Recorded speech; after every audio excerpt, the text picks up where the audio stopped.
Let the magic begin!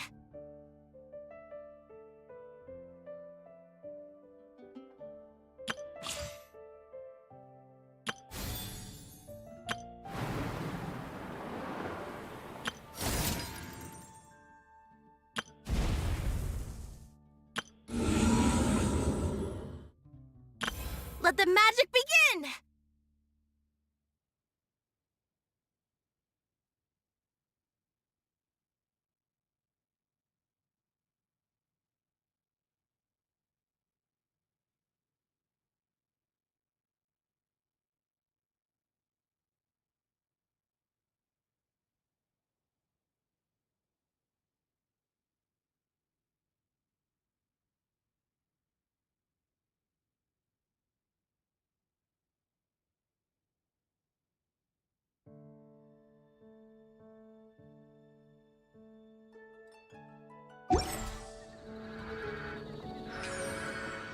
Once, there was a glorious kingdom established among the heavens.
When on the road, one should take ample time to pause and appreciate the wondrous scenery along the way. You're about to collapse, aren't you?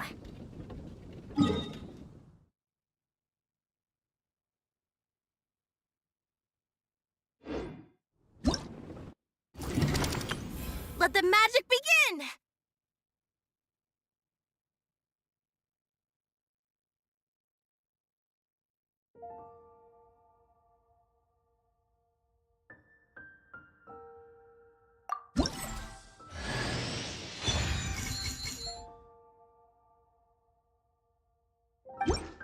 Let the magic begin! Life and death.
tea is seems and rainy. This house there is.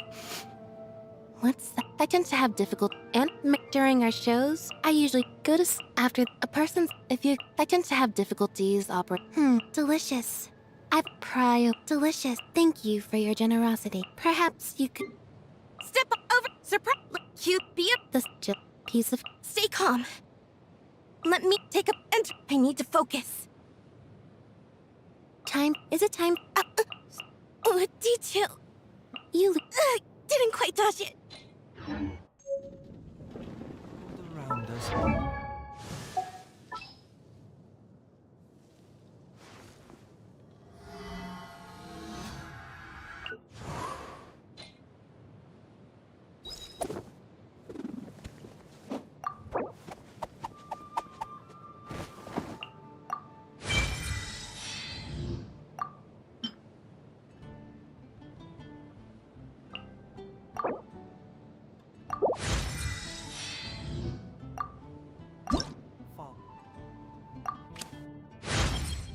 My perception has been heightened.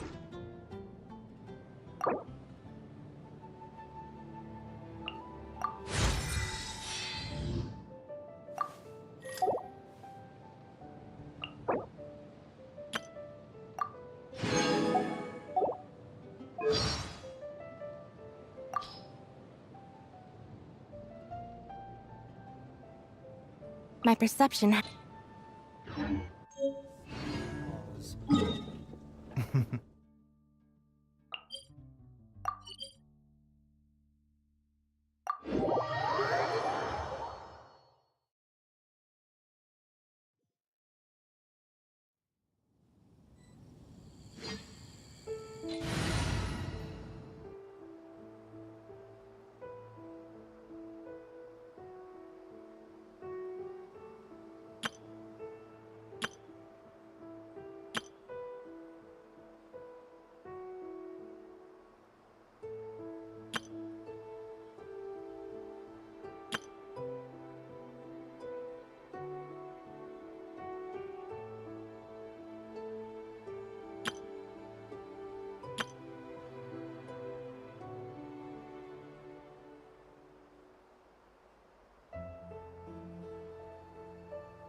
Need my help as usual?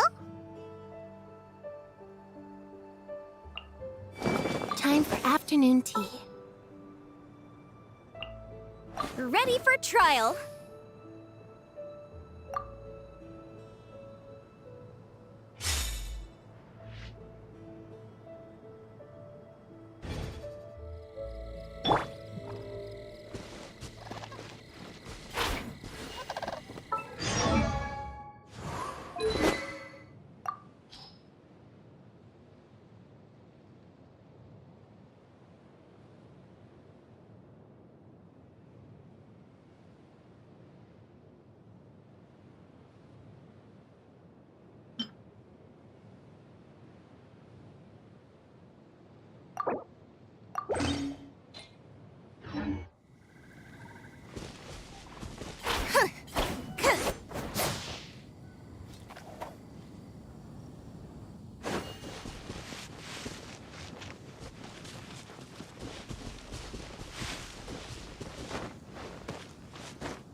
Strike is one.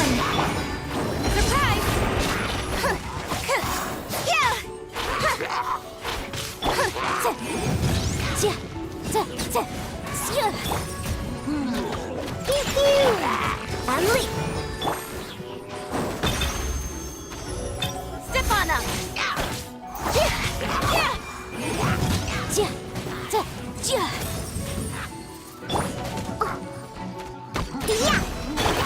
And leap. Diana special. On a rock. Let the magic begin.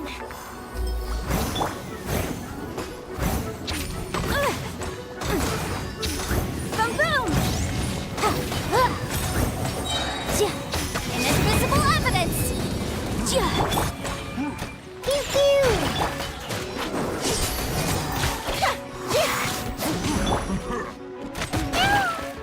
Incinerate.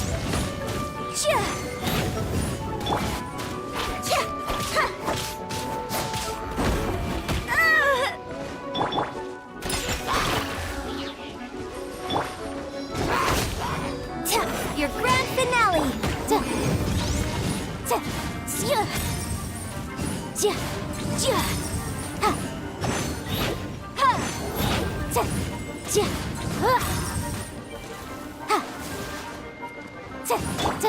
And leap. Motion to compel.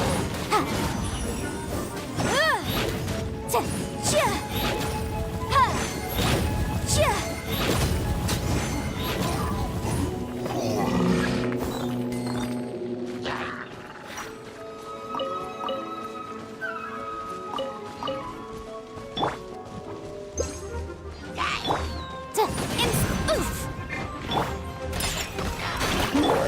And step. Over here. Motion to compel.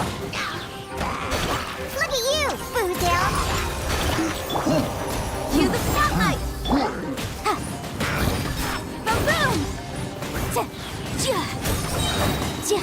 Breath of the flame.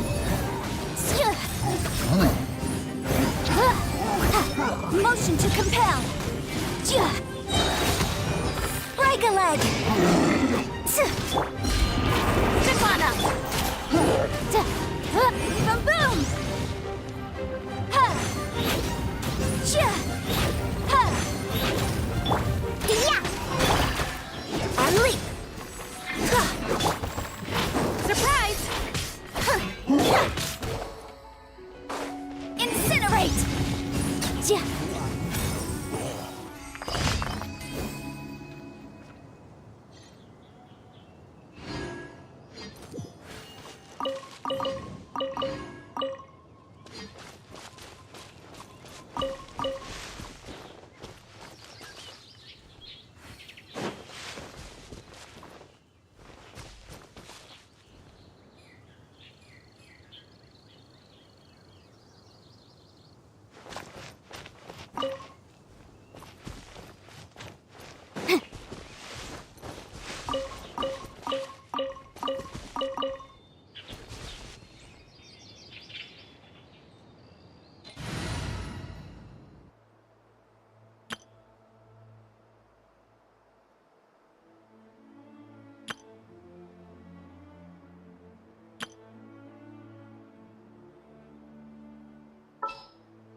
What's our objective?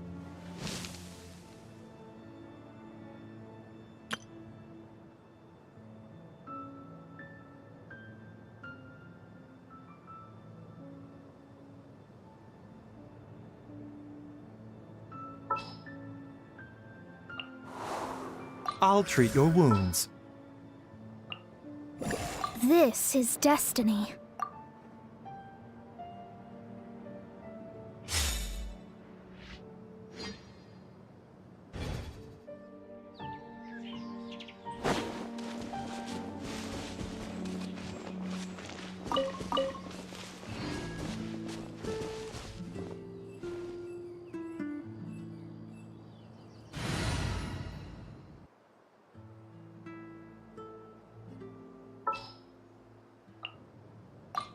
Sounds good to me.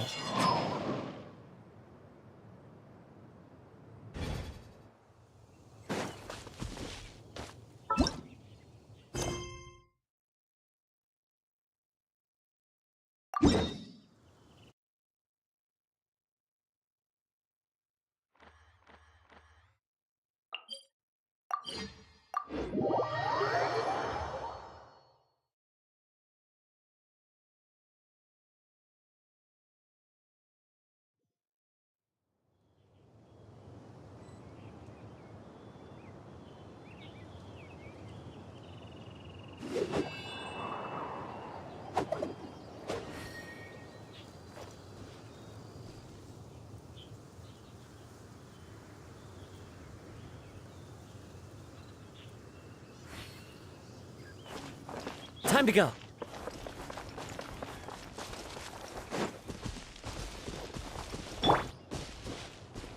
The doctor will see you now. There is no escape! Let me scry.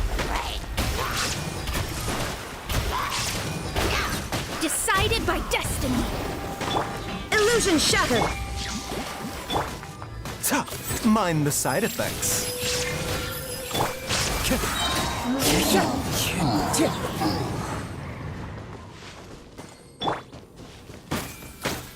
The doctor will see you now. There is no escape! Now you shall perish! Mind the side effects. Written in the stars! The wind knows me. Fallen leaves adorn my night.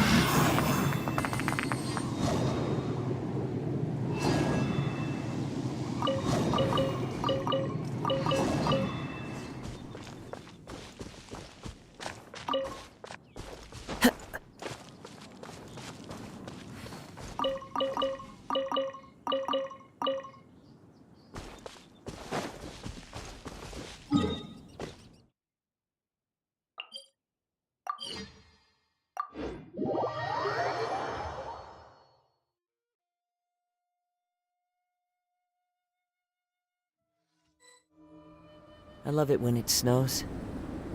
The world falls completely silent, and I can sleep undisturbed.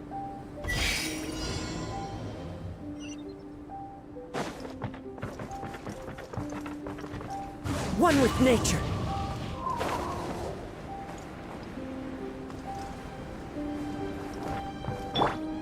Illusion shattered!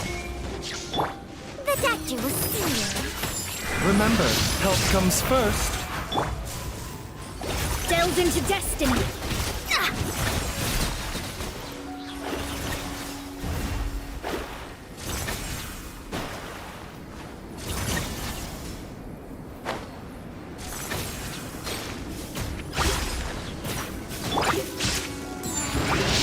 Into the wind!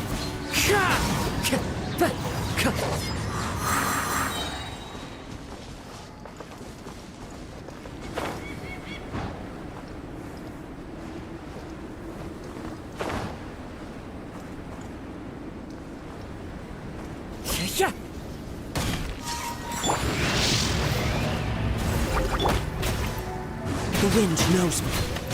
As one with wind and cloud!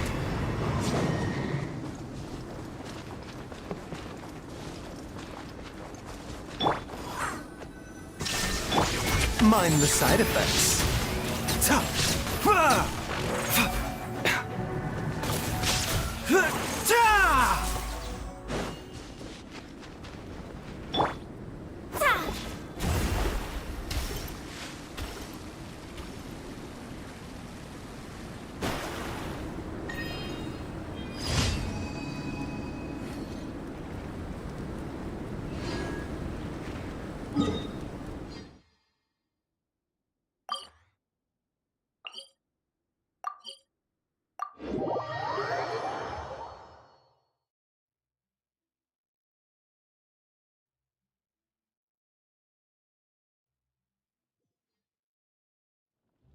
One need not scry to know today's weather will be good.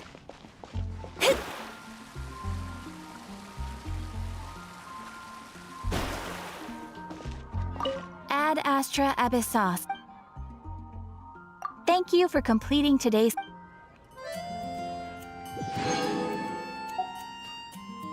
Ad Astra Abyssos.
first time we came here. Oh, Paimon remembers! Nahita's consciousness had been trapped by the doctor, but we followed the clues she left behind to help her.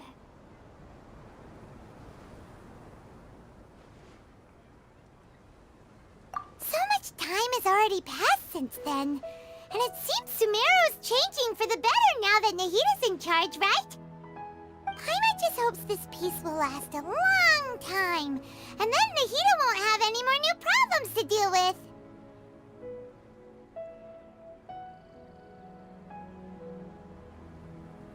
Yeah, guess you're right. We somehow always find ourselves right in the thick of it. Who knows what will happen next? Come to think of it, maybe it's all because of you. Maybe you're just a magnet for trouble. Huh? Me? Before Paimon ran into you, Paimon never ran into any trouble. At most, when she was super tired, Paimon got caught in some strange whirlpool and sucked out into sea. And even then, you fished Paimon out! Anyway, for Nahita's sake, maybe we should think about heading to our next destination for now.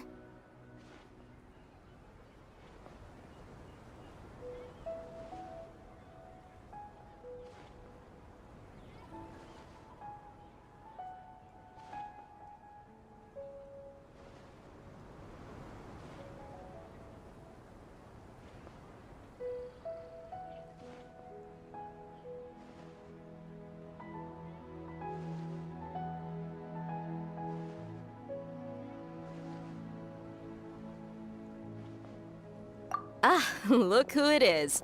Running into you in a place like this? I can see you two still love wandering around. Oh, it's Dia! Since when are we just wandering around? We're usually taking care of some serious business. Even though it may have nothing to do with our journey. But never mind that. What brings you here? I just finished a commission in the desert for a usual client of mine. Nothing too interesting. Just escorting a shipment of goods. I'm on my way to report back. That's when I saw you two all the way over there, chatting away. What were you two talking about anyway? Huh? You serious? Can't say I saw that coming. But you are travelers after all. I guess you'd never stay for too long in one place. Bumping into you like this will become a rarity.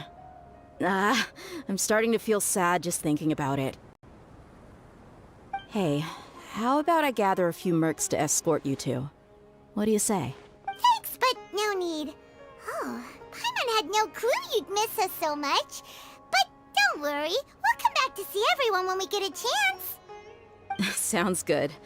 All you need to do to get to Fontaine is cross this stretch of desert and navigate some waterways. Knowing you two, I'm sure it won't be anything you can't handle. So, when are you leaving?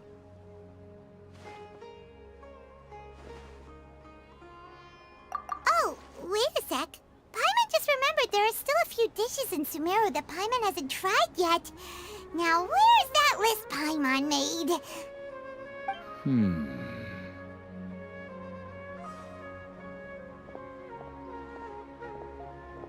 I see. Guess you won't be needing a going-away party or anything. It's sad enough to see you go like this. Though, now that I think about it, Sumeru wouldn't be what it is today without you. Seems true heroes always prefer leaving quietly. By the way, should we go say bye to Nahita?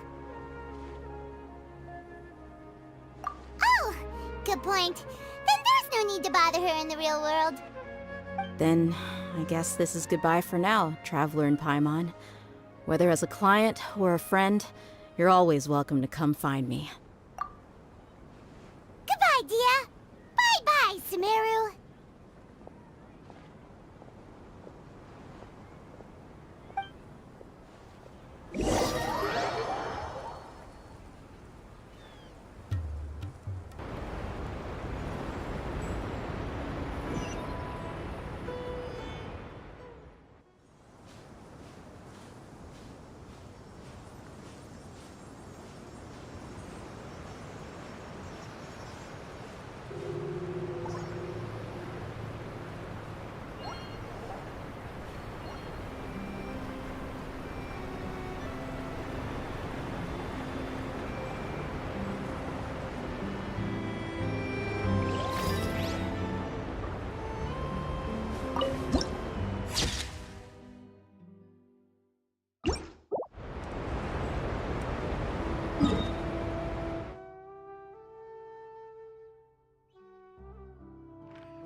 Astrologers must rid themselves of material desires, only by ridding oneself of clutter.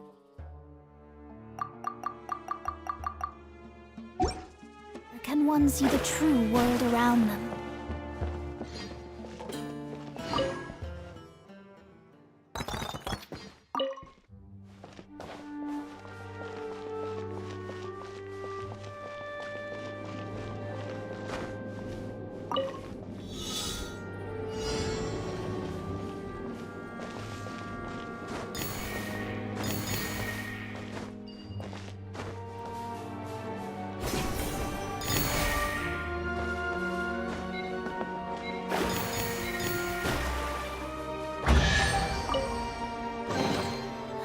Finding treasure is pretty exhilarating.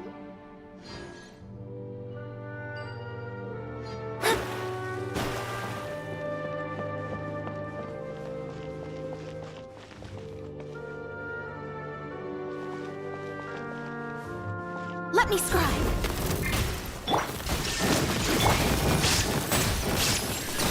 Yeah.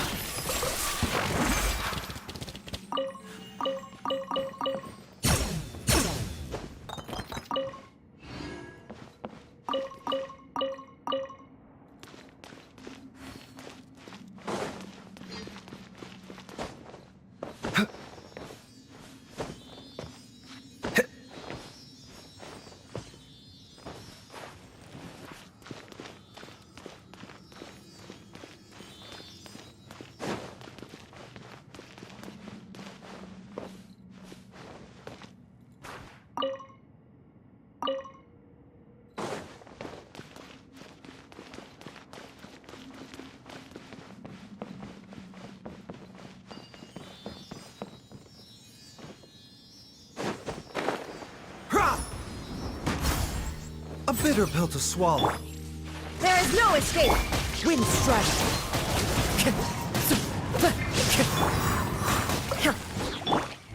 Delve into destiny. Fate is upon you. The doctor will see you.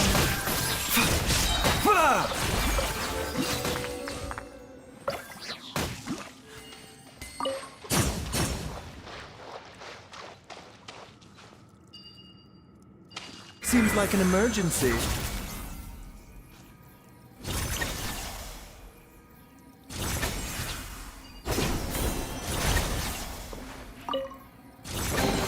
What? So all that running around was for this? Shang, behave.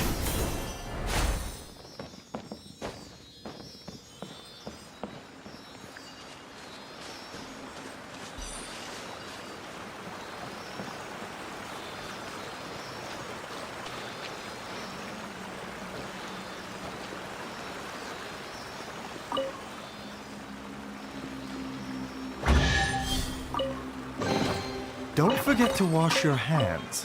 Goodness knows where these things have been. Shine down! A bitter pill to swallow. One with nature.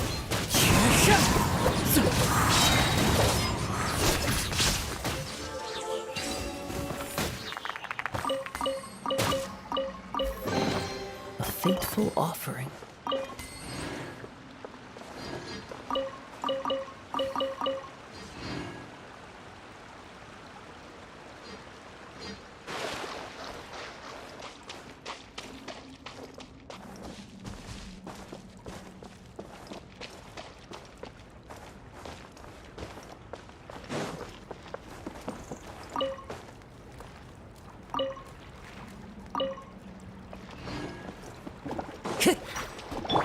Illusion shattered!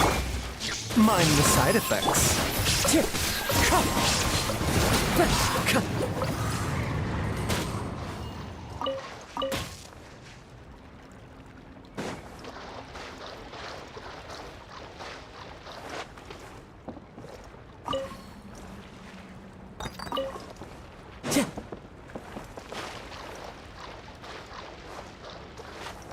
Yeah. You can.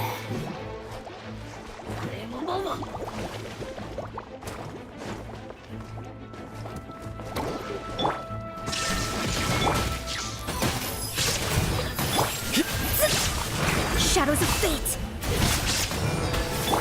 Written. Torn to oblivion! Fallen leaves, adorn my night! The wind knows me.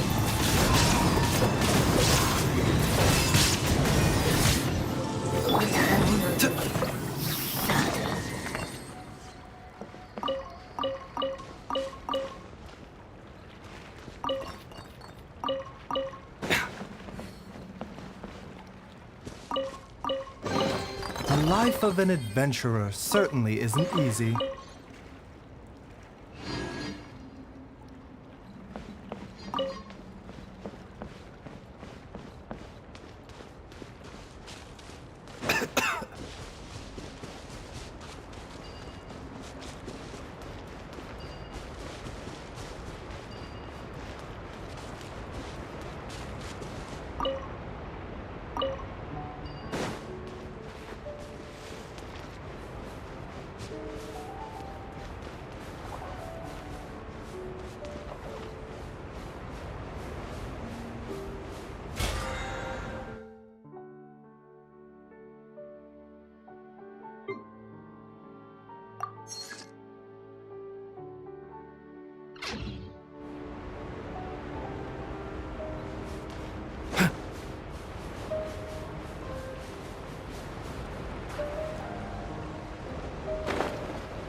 Into the wind.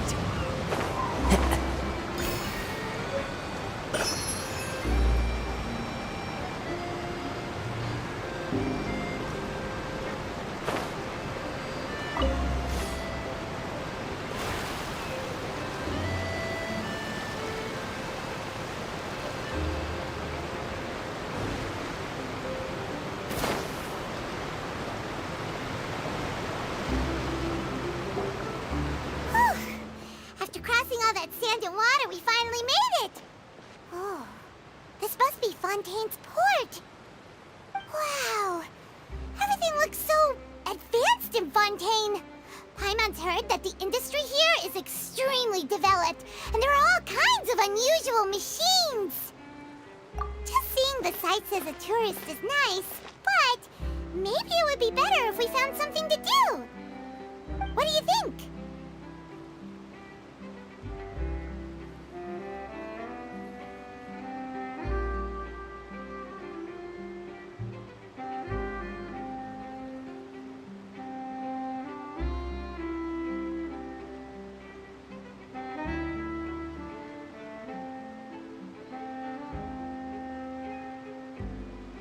Good idea!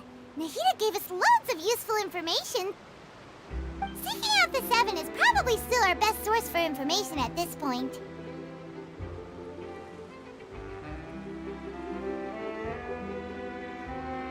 Yeah, the more we can learn. So, what do you think the Hydro Archon's like? Will we get along? Nahida said that she has a very unique personality, whatever that means. To learn about a nation's god, start with the nation's people. There seems to be some locals talking over there. Let's go see if we can join the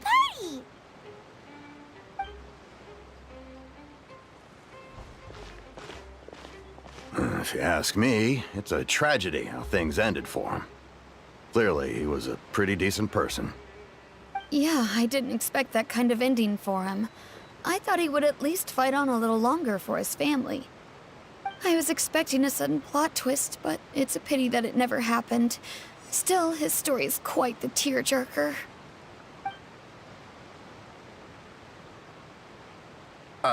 Excuse me. Can I help you two?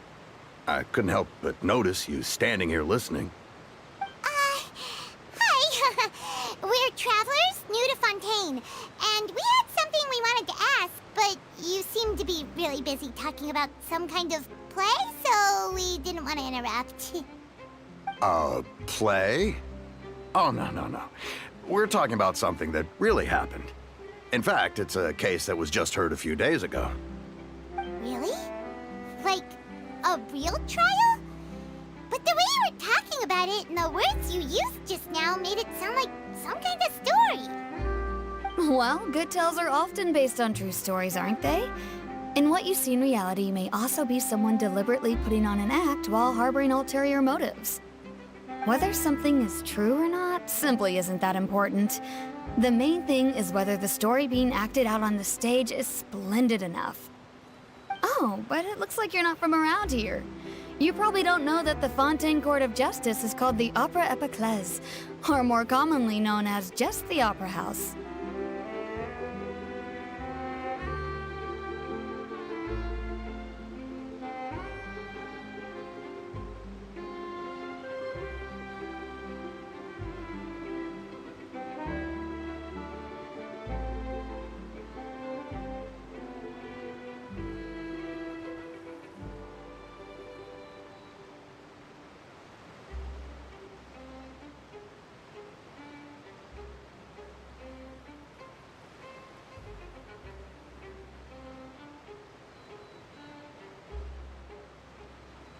But, shouldn't court cases be treated a little more seriously than that?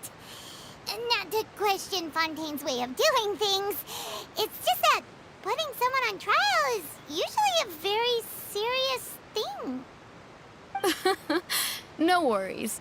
Other visitors to Fontaine have wondered the same thing. You could say that we just don't want to waste the moving stories behind those cases. And as for your worries about whether the cases are treated with due reverence, we have the absolutely just and honorable Chief Justice Neuvillette, as well as the Oratrice Mécanique d'Analyse Cardinal, a machine created by the Archon. Between the machine and the Chief Justice, false charges and injustice are a thing of the past now.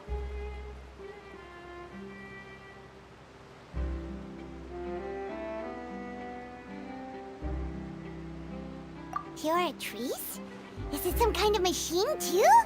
Oh, Paimon's curious. We should check it out if we get the chance. Wait, Paimon almost forgot to ask you our question. Do you know what we should do if we want to meet the Hydro Archon? Oh, that's easy. Just go to the Opera House. Lady Farina practically lives there. You could definitely say it's her biggest passion. Huh. I think what they mean is that they wish to speak with the Archon personally. In that case, I'm afraid it's going to be a tad more difficult. You'll have to make an appointment well in advance, and it'll depend on whether or not she has any time slots available.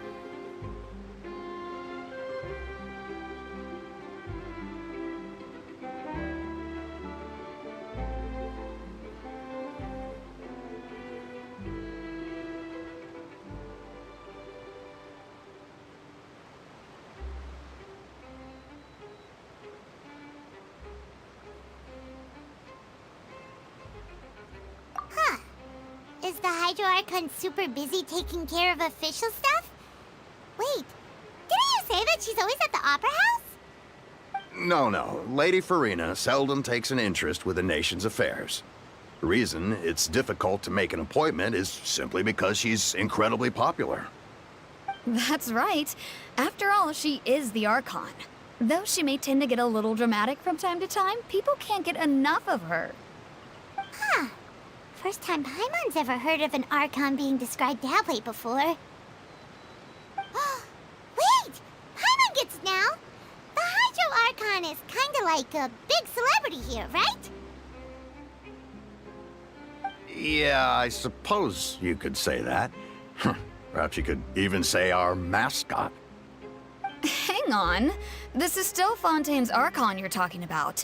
You should show some more respect. Yes, you're right. I guess I should at least try to be a little more respectful in front of visitors. Otherwise, I might get arrested and find myself face to face with Monsieur Neuvillette. Come on. Sure, there's a lot of laws here, but nobody's going to be arrested for saying something disrespectful about the Hydro Archon.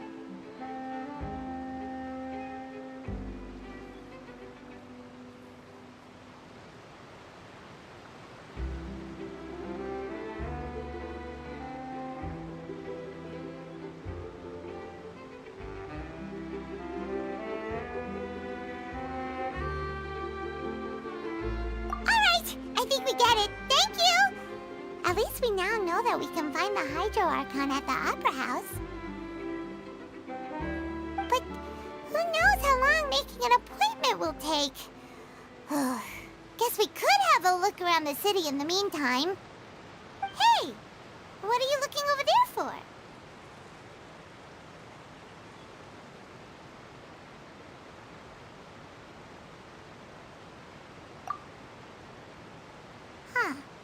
Maybe something's the matter.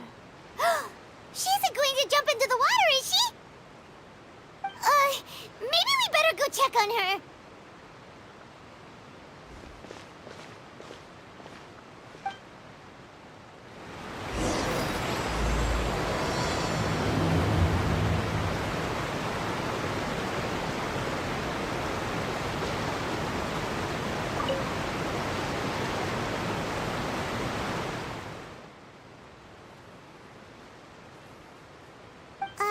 Hello there. Excuse me. Are you alright? Huh? Ah, I'm fine. Thanks. Oh, okay then. We just noticed that you seem to be worried about something. About many things, actually. But there's nothing I can do but just keep my troubles to myself. I was just reminiscing about a place my brother and I would play when we were kids. It was just atop that hill over there. See? You're pointing at the sea. Wait, are you saying that you and your brother lived in the water? No, people call the waters around Fontaine a sea. It's actually just an inland lake that's filled with fresh water. And no, I can still see that hill clearly in my memories. Now, it's been completely submerged. He would skip and jump, tossing sand in the wind. The sun shone brightly, and the air was filled with the scent of the sea. But now, The water is gradually swallowing our memories. It won't be long before it swallows us. Sorry. Paimon doesn't really get what you mean.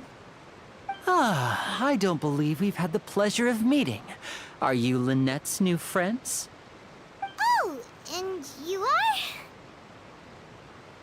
Thanks for looking after my sister. She often comes here to reminisce about our childhood, that's all. There's no need for any concern. Oh, allow me to introduce myself. I'm Linny, and this is my sister Lynette. If I had to guess, I'd say you must be travelers from abroad. Nice to meet you. Paimon is Paimon, and this is the Traveler. We just arrived in Fontaine. We were just talking with your sister. Even though we didn't really get what she was saying. I see. It's unusual for Lynette to be so willing to talk with anyone. In fact, she seldom speaks at all. I'm usually the only one she ever talks to. Oh, really? Then you two are just like us. Paimon's always the one talking for some reason.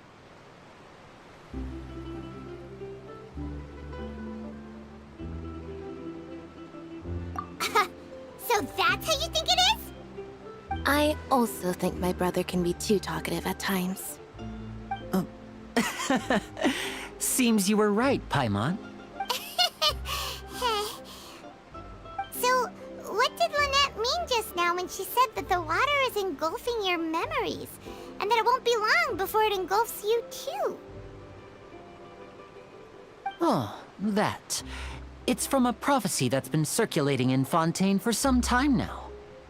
Well, I suppose prophecy isn't exactly the right word, because that implies a certain amount of uncertainty. There's no doubt about what's happening in Fontaine now. Where to begin?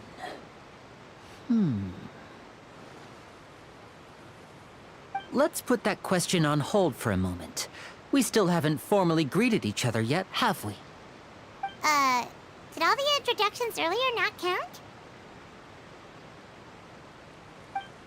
Hello, traveler.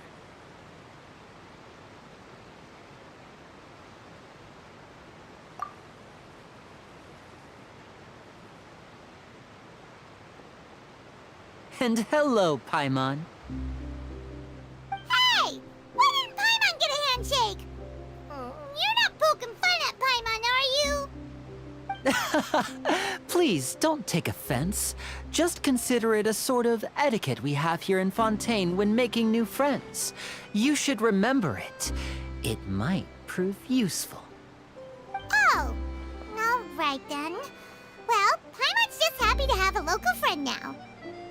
By the way, we were just getting ready to go to the Opera House to meet the Hydro Archon. Would you be able to show us the way?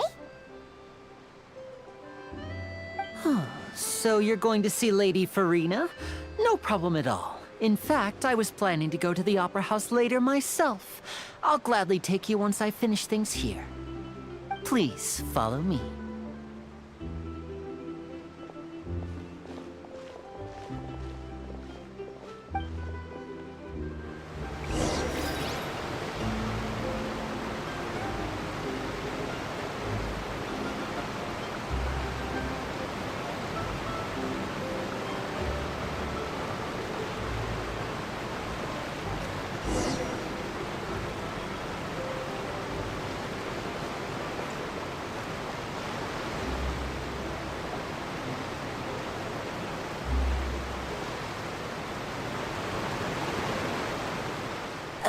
You said you were going to see Lady Farina? Well, it seems Lady Farina has come to see you.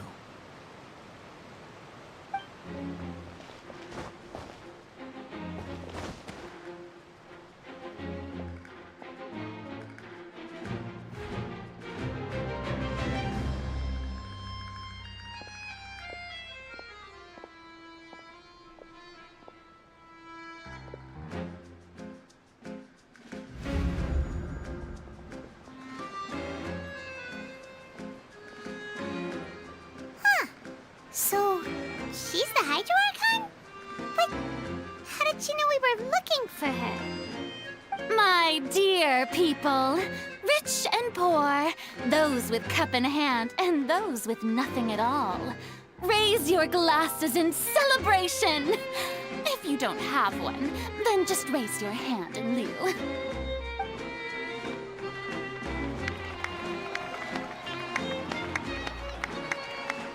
As you can all see, two unfamiliar travelers have arrived in our nation. Come, let us make a toast in honor of this traveler and his companion, who have journeyed here from distant lands.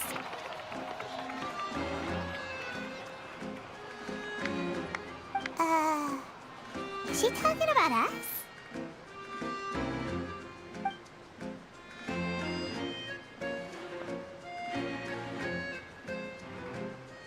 I've long heard of the turmoil and chaos you've left in your wake as you visited other nations.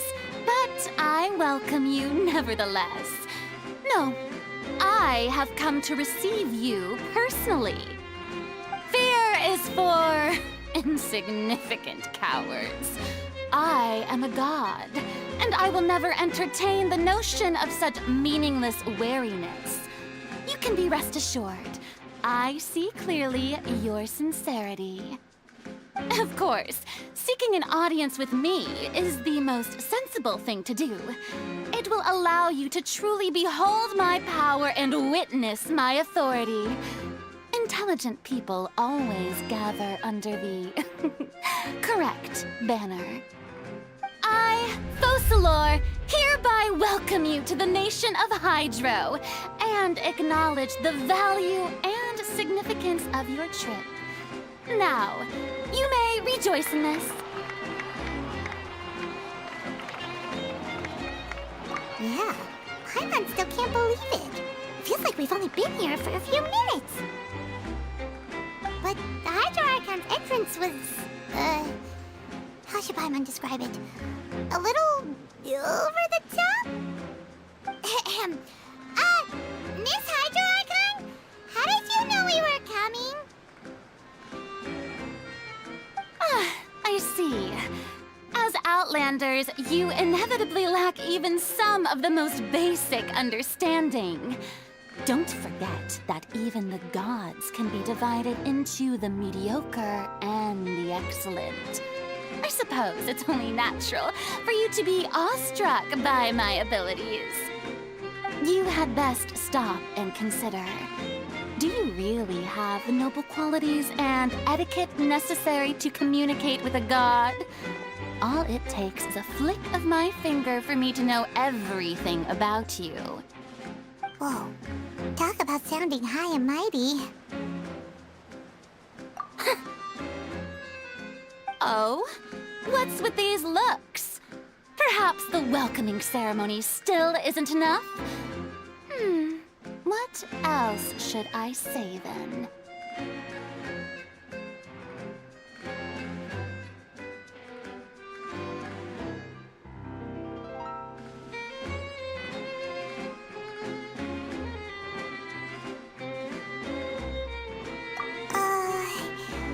Is she waiting for us to start talking? Wow, I didn't expect to see Lady Farina here. What a surprise! Wait, does this mean they're the legendary blonde traveler? How did I not notice before? Hey, what's all the commotion? Oh, is that Lady Farina? Is there some kind of drama going on? Of course. That's the blonde traveler. The one all those stories are about. Lady Farina came here to personally see him. Oh, I bet this is gonna be the duel of the century. Ooh, I've got to see this. I knew Lady Farina would never disappoint.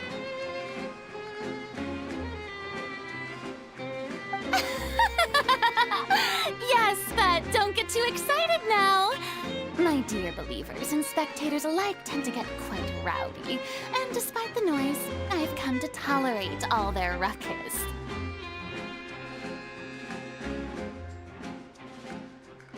You may consider this my reward to all of you.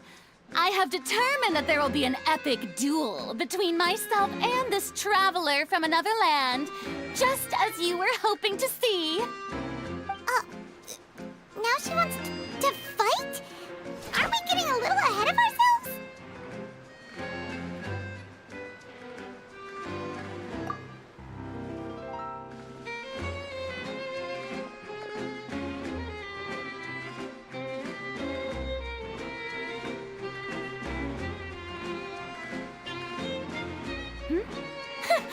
Are you not afraid?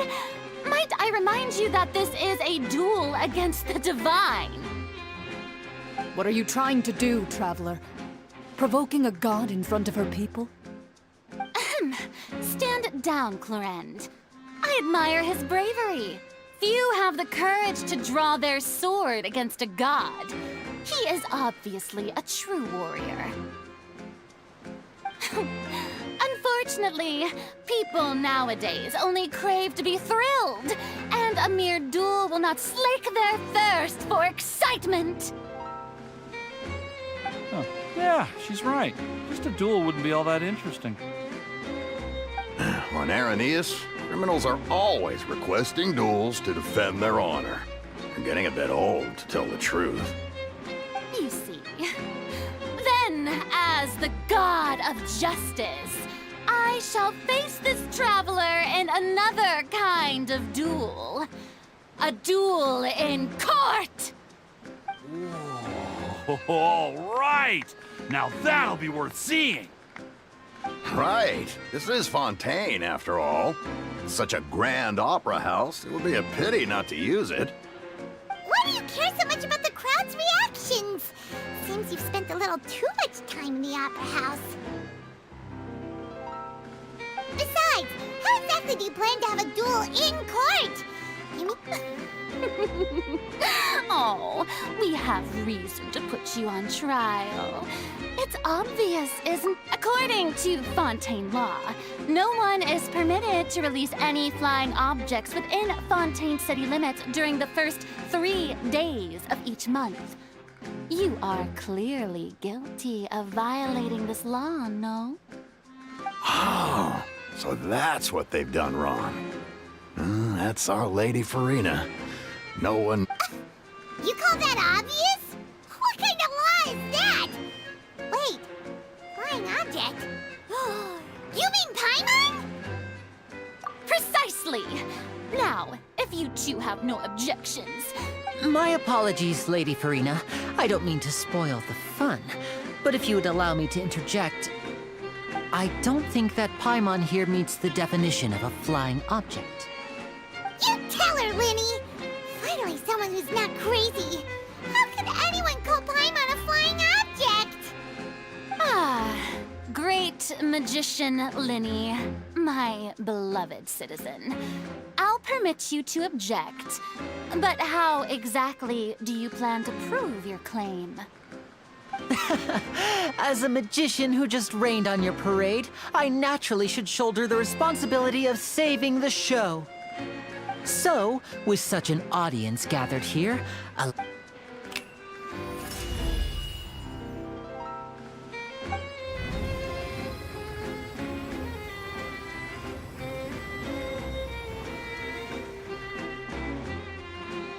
ta-da!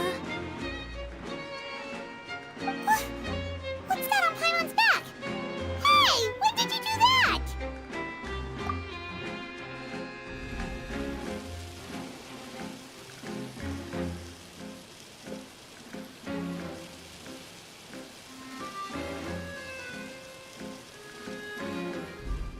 there. As you can all clearly see, Paimon should be classified as, well, something like a balloon. This rope has been in the traveler's hand all along. It was just that no one could see it before. Huh? You call that magic? You've got to be joking. I thought it was pretty good. Nice one. Huh. I'm not sure what to think. It seems Lady Farina's charges no longer hold water.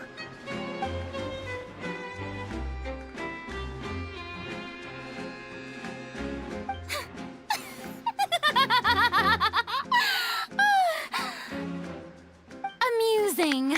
Very amusing, Linny. Just the sort of unexpected twist that I enjoy. With you here, today's performance can finally be called complete. Performance? You see all this as a performance? In which case, consider the matter of your trial resolved. The god of justice will not bring charges against an innocent person.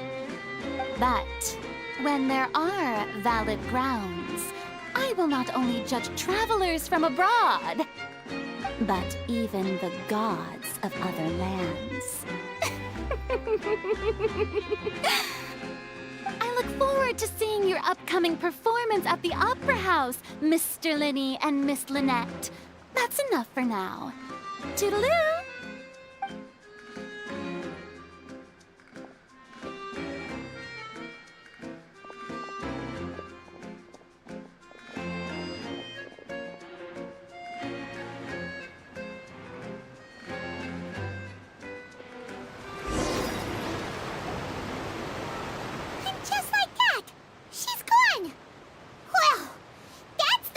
Unpredictable Archon Paimon's ever seen. You never even had a chance to ask her anything. But that's a problem for future Paimon. That whole scene just now was Don't mention it. I just happened to remember that there was such a law, so I did a little preparation, just in case. I didn't think it would actually come in handy. So, now do you see what kind of god Lady Farina is? She can be a bit confusing at times, but she is still amenable to reason. Anyway, Paimon had no idea you were a magician, Linny.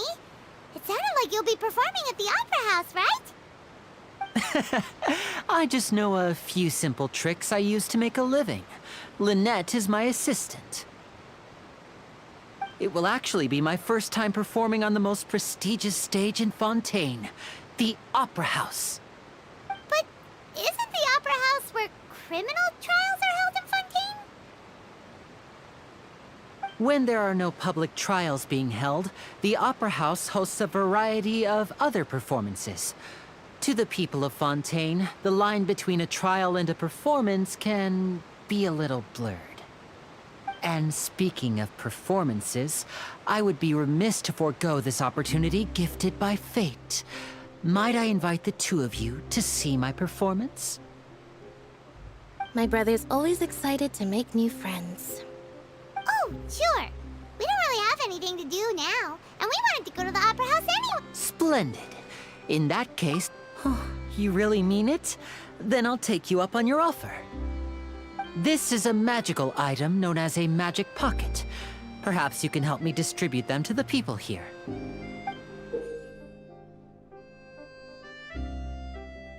Huh? What are they going to use it for? About that... You asked me before about the prophecy, right? Let me start by telling you a little more about what it entails.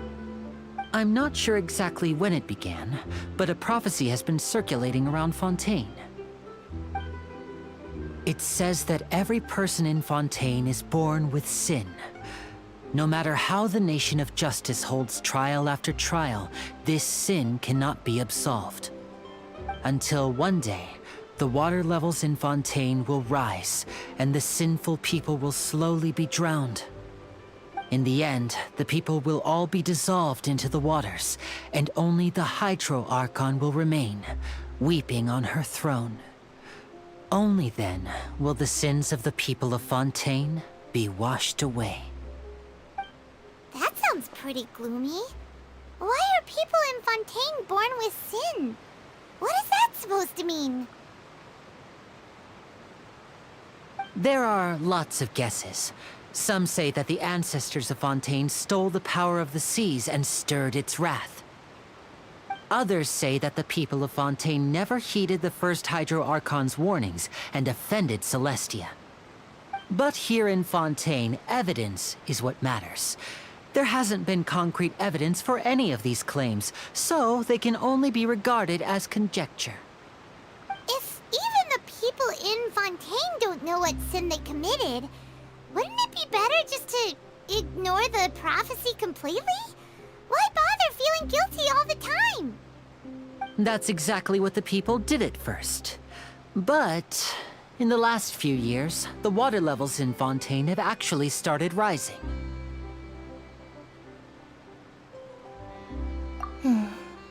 Many places have already been completely submerged, and now lie beneath the sea. Many people carry on with their lives as before and shrug it off as a natural phenomenon. But my family and I think that the people of Fontaine shouldn't ignore the possibility, which would end up sentencing them to death. We hope that at least the people who reside near the waterfront can move away before it's too late. So, we've started distributing magic pockets to them. As a magical item, these magic pockets have astonishing capacity. I'm sure they will come in handy when people are moving their belongings. Oh, Paimon gets it! It's like preparing for a rainy day! But this is more than a bit of rain. Perhaps only absolute power could ever contend with such a catastrophe. But who knows?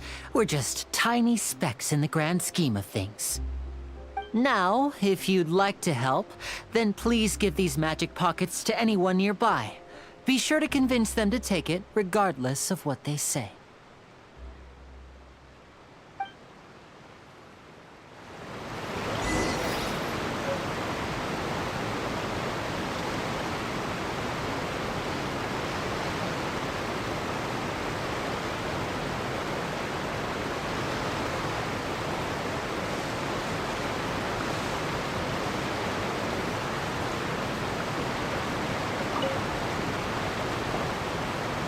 What's this?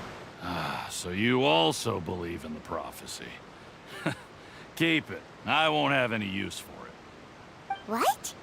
You mean you don't believe in the prophecy? No, I believe in the prophecy. But I also believe in another story.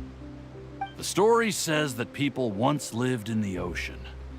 They were one with the ocean and couldn't live apart from it. But as time wore on, people desired to live on land and developed blood vessels, encapsulating the sea within their bodies. Thus could people set foot on land. So, if you ask me, when the water rises and takes us all, it'll be like we're going home. Oh, we hadn't heard that one before. But people can't live under... All right, I'll take it. I guess I just feel that being dissolved into the water doesn't necessarily mean death.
So you're the blonde traveler that everyone's been talking about. My apologies for not recognizing you earlier. Oh, a magic pocket? Seems you really thought of everything. I guess it's better to prepare for the worst and hope for the best. Thanks. Please, also thank the magician on my behalf when you get the chance.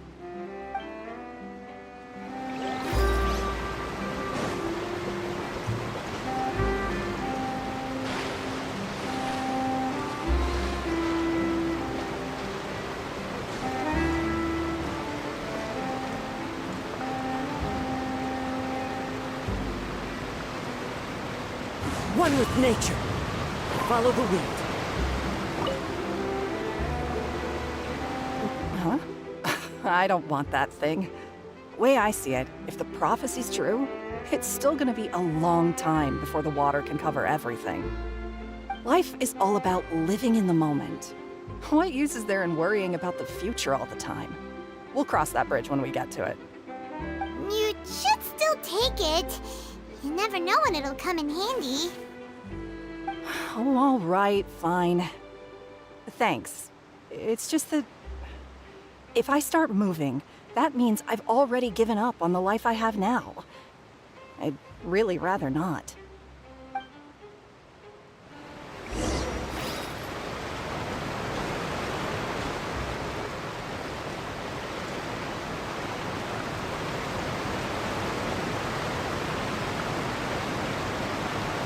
Oh? You already handed out all of the magic pockets?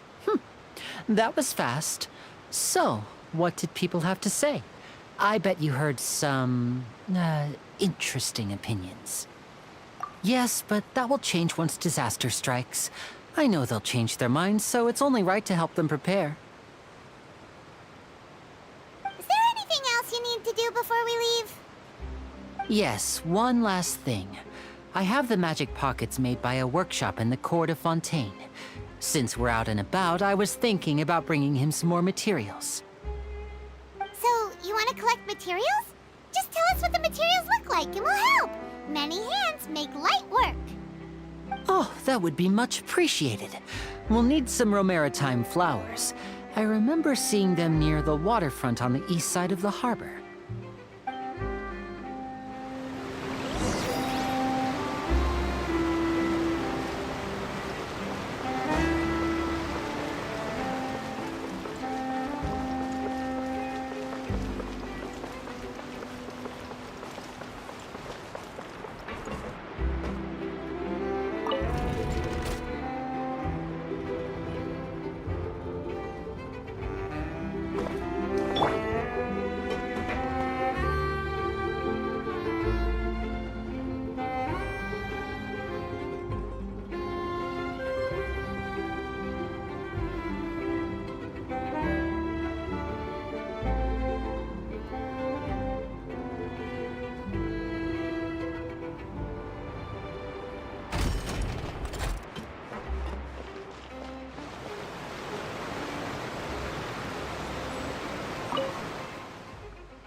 Divination is about precisely foretelling.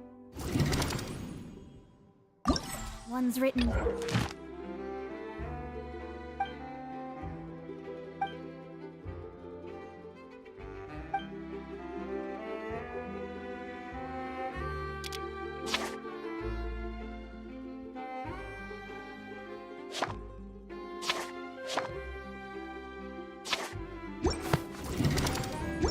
Destiny. Over embellishing that.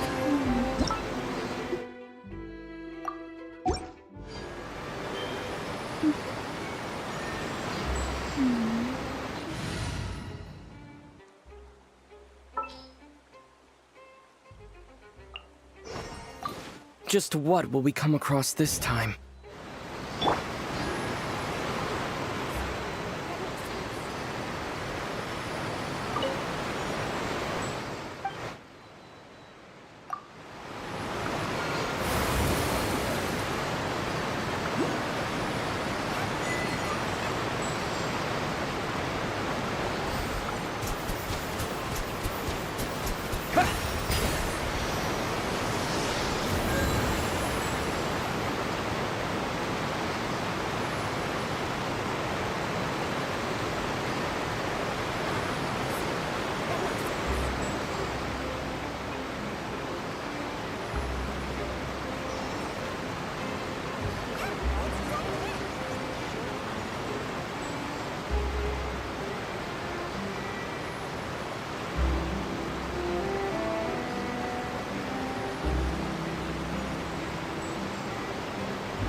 Go! Water jet!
The doctor will see you now.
Scry the sky.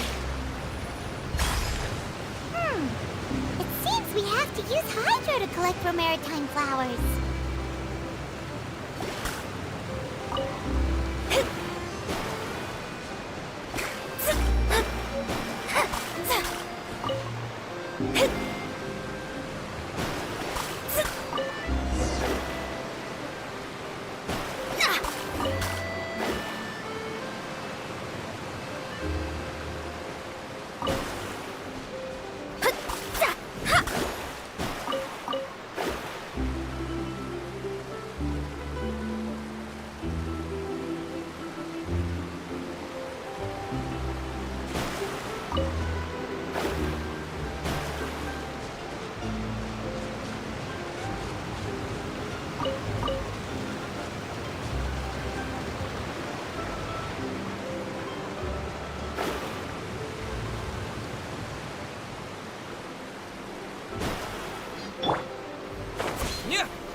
my gift.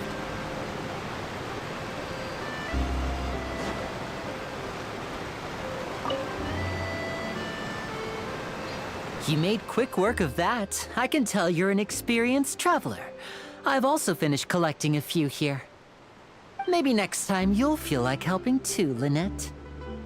No way. I'm in power-saving mode today. Otherwise, I fear I may not have any energy left for the performance at the Opera House. Fine. Though the performance is still a long way off. Now that we're finished here, we should get ready to head back to the court of Fontaine. So, we're going to the court of Fontaine before we head to the Opera House? Good. Paimon wants a tour of Fontaine's largest city and try...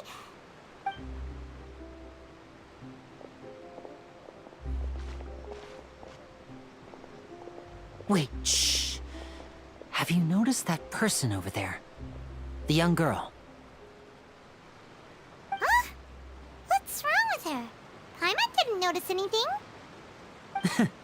She's obviously a thief. Magicians and thieves practice similar methods. We divert attention, and a distracted audience is one that won't discover what you're really doing. Watch her movements carefully.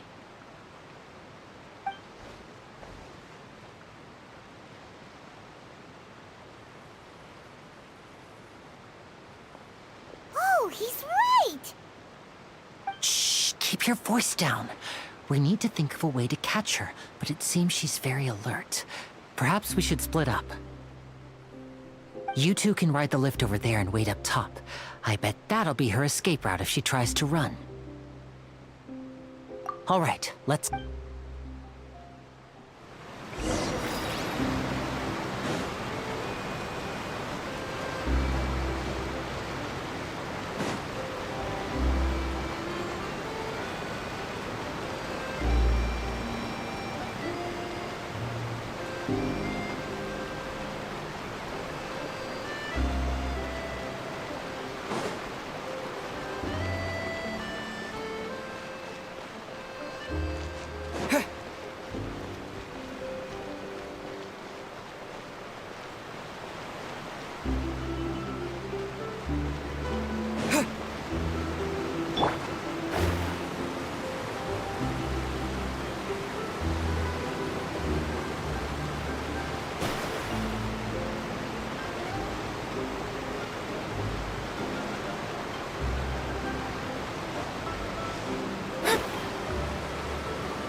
If only the dog was this quiet at home.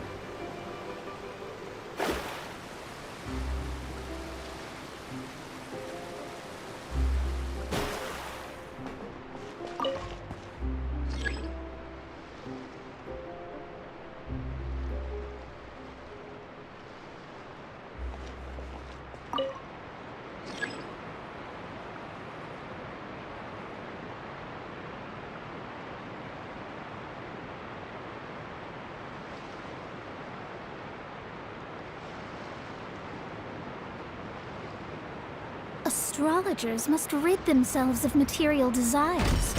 Only by ridding oneself of clutter can one see the true world around them.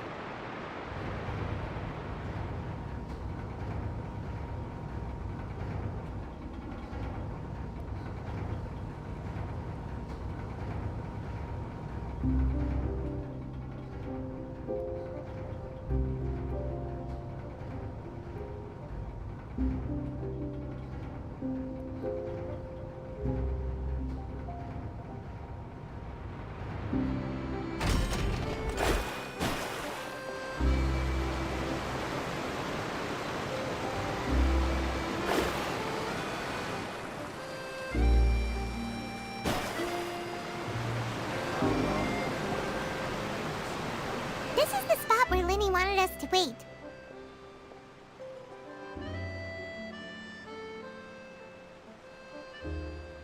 Oh, look! Isn't that her?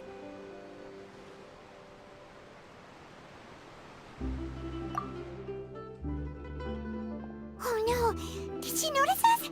She started running the other direction! What should we do? Should we chase her?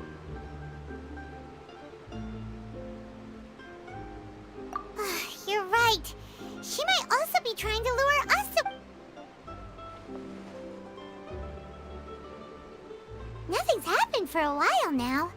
Paimon wonders if Linny caught the thief. Yeah, let's go.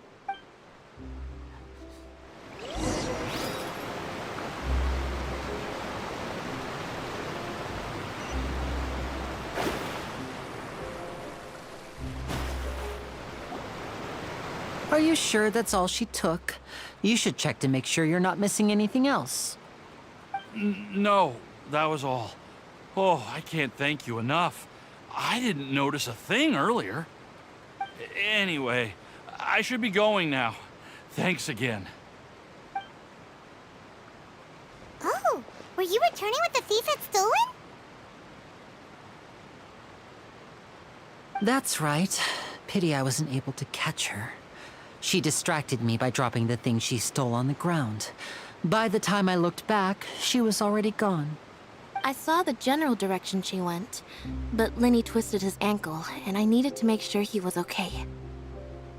Oh, did you get hurt, Linny?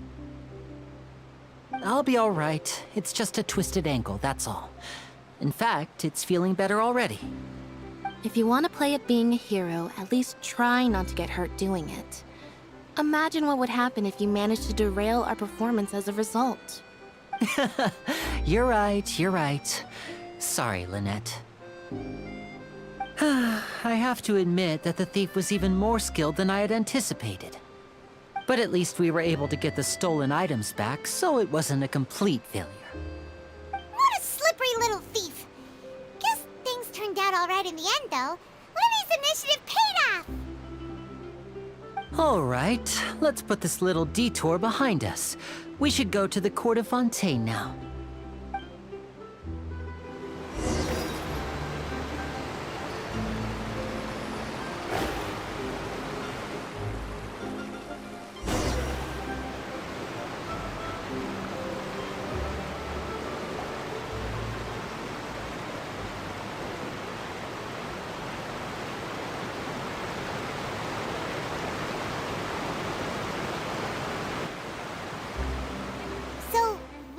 This thing to go into the city?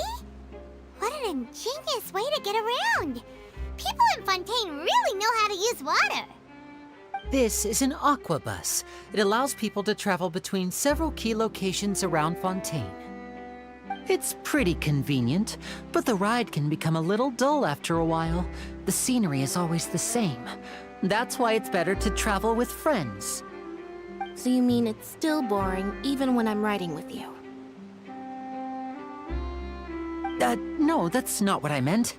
It's just that, well, you don't really talk that much.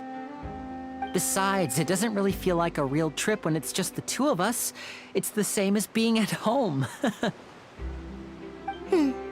Whatever. Guess that's what it's like to be an older brother.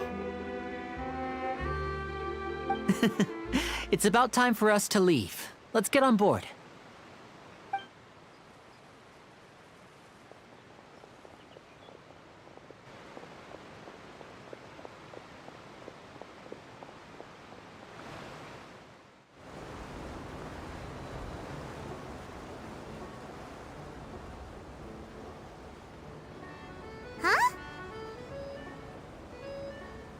What? Traveler! Paimon! Charlotte! Oh, I never guessed I'd bump into you while riding the aquabus. In the story of my life, this is big news. What are you doing in Fontaine? I didn't hear anything about you paying us a visit. Yeah, it's quite the coincidence. But as travelers, we're always on the move. It's not surprising that nobody knew we were coming. Though we still have no idea how the Hydro Archon knew about us. Oh, let Paimon introduce you to our new friends! Oh, no need for introductions, Paimon. I would recognize the great magician Linny and his assistant Lynette anywhere. I wouldn't be much of a reporter if I didn't know who they were. It's a pleasure to meet you. I'm Charlotte, a reporter for the Steambird. Nice to meet you. From the Steambird, huh? We've often relied on your paper to promote our performances. It's an honor to meet you. Now that everyone knows each other, Fontaine suddenly doesn't feel like such an unfamiliar place. So, what have you been up to lately, Charlotte? Any big news? Not too much. When there isn't any breaking news, I mainly cover the trials at the Opera House. You can still manage to keep readers' attention as long as you tell things from a clever enough angle, even if it's the same old topics. For example, reporting on how a scammer once deceived vulnerable girls into relationships, or how a financial criminal was once so poor that they ate a single piece of bread for 5 days. You're right. Seems you know me pretty well. What I'm really after is exclusive, sensational news pieces that could shake the country. These smaller stories are a waste of my talents. Oh, I just remembered. I've been following a case lately. Well, a series of cases, actually. You mean the serial disappearances of young women case? That's right! These stories are the talk of the town right now, and it's probably the most mysterious case we've ever seen. If I'm the first with a draft ready to publish when the case is finally cracked, and it's the headline story in the Steambird, oh, when that happens, I bet all the other reporters will shed tears of envy. I've already gathered all kinds of materials. I just can't wait for the truth to be revealed. So, what is the serial disappearances of young women case? You mean the culprit hasn't been found? That's right. The first missing girl case happened almost 20 years ago. And ever since, after a period of time, another girl disappears. What the cases have in common is that the girls are all of a similar age, and that they've all vanished without a trace. But the scariest part is that to this day, none of the girls have ever been found. Many suspects have been arrested over the years in connection with this case, but shortly after each arrest, another disappearance would always happen.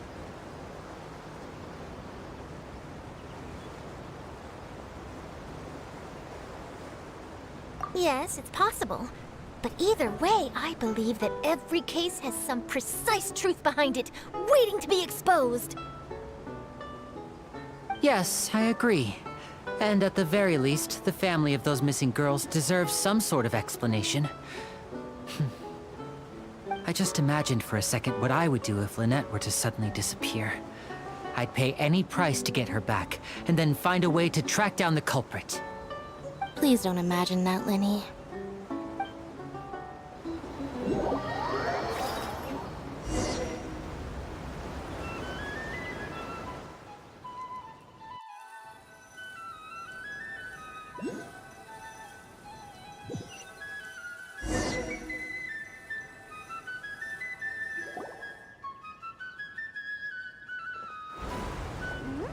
Hey, we're almost there! Look!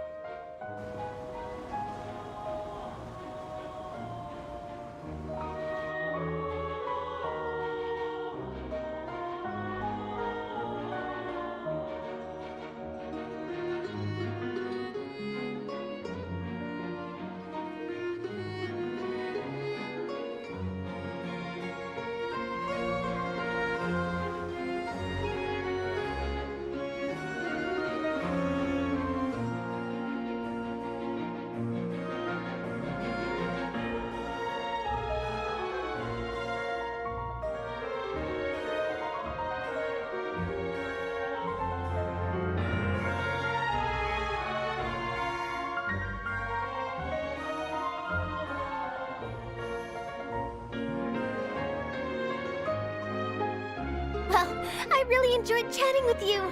Life should be full of pleasant little surprises like this. Yeah, us as well. The ride went by too quickly.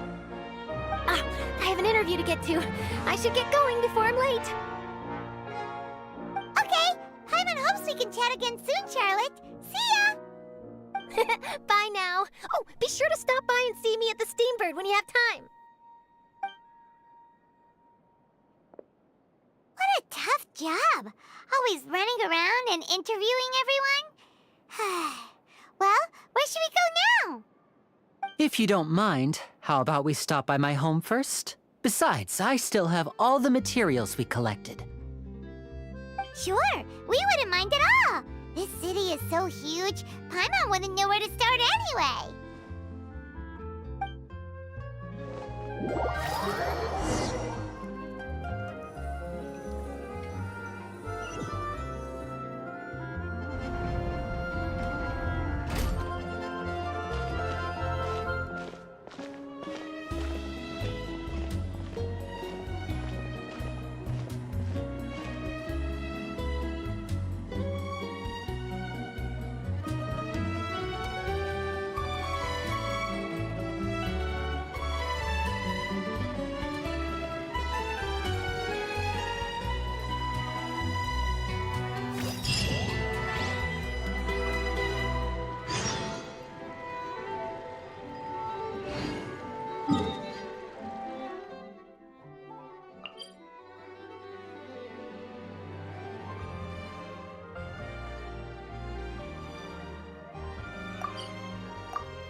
ad astra abyss.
This is our current abode.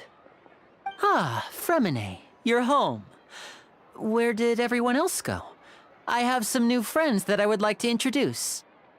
Oh, they all just went out a moment ago.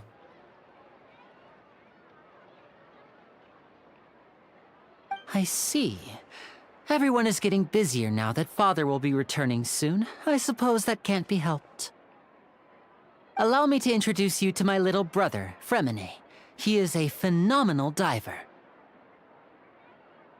Hello. Nice to meet you! Paimon is Paimon, and this is the Traveler! Oh, you sound very proud to have a diver as a brother, Linny.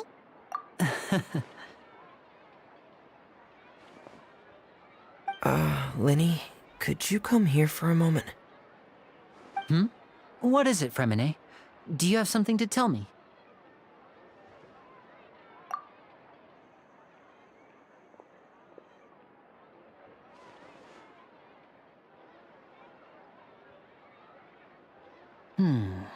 Okay, I see. Is everything all right? Oh, it's nothing. We were just discussing a little housework. Sorry for the interruption.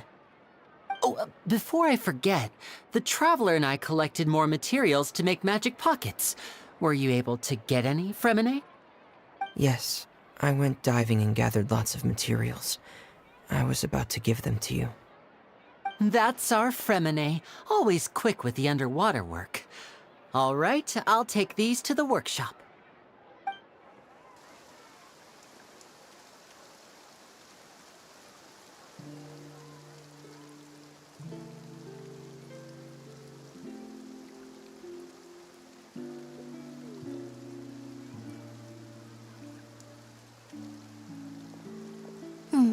Looks like rain. Oh, you're right. But wasn't it clear and sunny just a moment ago? Fontaine's weather sure is weird. I'm afraid that's just how it is here. It often rains on days where there are trials being held in the Opera House, but don't worry, it'll clear up soon enough. What's wrong, Fremine? There's a legend about the rain that I tend to believe. It's said that a dragon of water once resided in Fontaine. Though we don't know where the dragon went, every time it weeps, the skies will cloud up and pour out rain. When I was a child, my mother told me that if I wanted to go outside and play, I should yell toward the sky at the top of my lungs. Hydro Dragon! Hydro Dragon! Don't cry!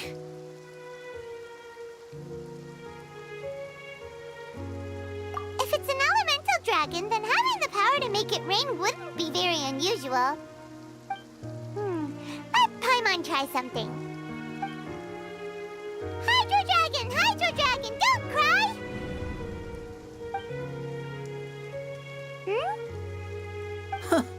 Doesn't seem to be of any use. It is just a legend after all. You know, you might be a more popular magician if you understood the concept of romanticism. Or could at least play along.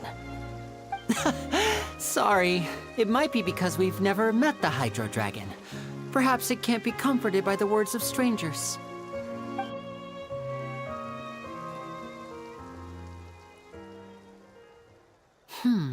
It rained for longer than I suspected. Oh, it's already getting late. Was there something you needed to do, Linny? Yeah, some preparations for the show at the Opera House. I need to find a way to catch the last aqua bus of the day. On the day of the performance, just ride the aqua bus to the island of Aeneas. I'll have Lynette meet you at the fountain in front of the Opera House. Oh, are you leaving now? What is it, Fremine? I'm in a hurry. Oh, I get it. You feel nervous delivering the materials for the magic pockets, is that it?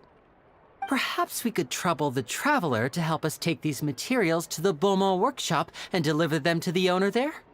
I'm afraid that Fremine can be quite introverted, and the boss there tends to be pretty talkative. Fremine has always been a little afraid of her.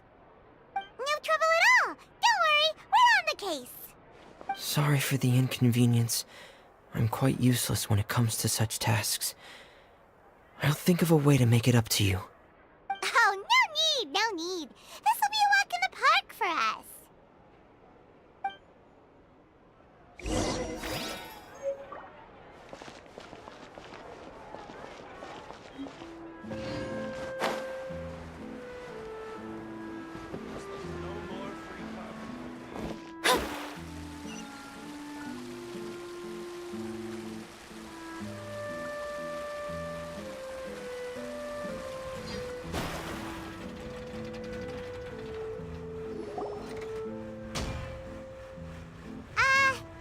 Hello?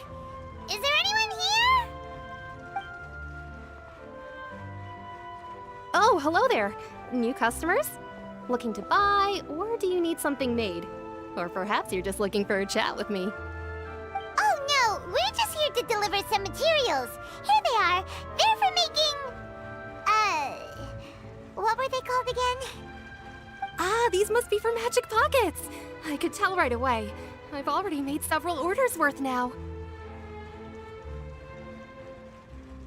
No need. They've already prepaid several batches worth. When they told me what they'd be using them for, I even offered them a discount. But they insisted on paying the full amount, saying that I had a business to run. It seems both their hearts and their pockets are made of gold. Whoa. So, is Linny actually loaded? I can't say for sure, but who knows? Maybe there's good money to be made being a magician in Fontaine. Hey! Is this machine what you use to make stuff here? It looks really advanced. Why use your hands when a machine can do the work? It would be a waste not to use the latest technology, and wasting is a kind of crime. But where does a big machine like that get its power from? Well, it's a little complicated. I'm not sure I can put it in layman's terms for you. But basically, everything we usually use here in the city is powered by indemnitium. It's a type of energy that's produced from trials. Huh? How can trials produce energy? Well, I'm not completely sure of all the details myself, but basically, when a trial is in session, the Oratrice Mécanique d'Analyse Cardinale harvests people's belief in justice and converts it into energy to be used all around Fontaine. So that's what its other function is? Paimon heard that the Oratrice was created by the Archon to make judgments. But Paimon still doesn't get it. How could something unreliable like people's beliefs be turned into a stable power source for these machines? Oh, yeah! So that means the Hydro Archon relies on the machine to take the energy created by belief and turn it into power for all of Fontaine, right? Even though I've never heard anyone really put it that way before, it sounds like it makes sense. Besides indemnitium, we have another type of energy called pneumosia. It isn't produced by the power of the Archon, but it is unstable by nature. Even now, it still cannot be widely used by civilians. I thought I'd find you hard at work, but here you are chatting the day away. Since you're already talking, I'm sure you wouldn't mind a few words with me. You again? Didn't I already promise you that I'd have the more I owe to Confrérie of Cabriere by next month? Why are you hounding me now? Yeah, but how do we know that you won't go running off by the end of this month? I want 50% today. Wait, no, 70%. Huh? You... Seems business isn't so great for the workshop. We've already finished our job and delivered the materials. Maybe now's a good time to leave? Hey, hold on. Before you go around trying to collect payments, why don't you settle your own debts first? If Confrérie of Cabriere wants to poach clients from Northland Bank, that's fine. But I'm afraid you still owe the bank a hefty sum of mora. So why don't we work things out between us first, before you get back to your little conversation here? You're from Northland Bank. But we said we'll pay everything we owe next month. Why are you hounding me now? Traveler, Paimon! I didn't think I'd run into you here in Fontaine. What are the chances? We're surprised to see you too! What are you doing here in Fontaine? You didn't want to stay in Snezhnaya? Long story short, I've already been in Fontaine for some time now, and honestly, things have been pretty boring. But it seems that fate brought our paths together today. Not only will I have some good friends here now, but ones who always seem to find trouble. Either way you look at it, it seems things are going to get a lot more interesting now. Pretty sure we'd want to avoid anything that you'd find interesting. Besides, our trip here has gone pretty well so far. Right, Traveler? Hey, you, Northland Bank boy. Aren't you forgetting something? Don't interrupt. It's not often I run into the Traveler like this. Why don't you wait for me over there for a while? You kidding? Aren't you the one looking for us? You really expect us to sit and twiddle our thumbs while you catch up with your friend? Listen to me, boy. If you want Chamora, fine. Why don't you come and take it? Hey, I just said not to interrupt. Oh, by the way, Traveler, the last time I took Tonya and Tusser ice fishing, Tusser said... Hey! That's way over the line! All right, boys, let's see who has to pay up now! Can you at least let me finish one sentence? Fine. Though the bank told me not to get rough with our clients. You're the ones who started it. This is an act of self-defense. You two will have to be my witnesses, okay? I'm sure this won't take long.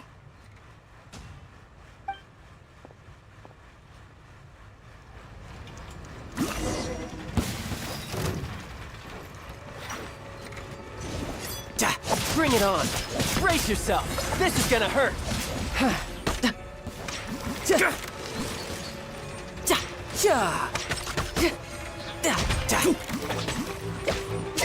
You're mine.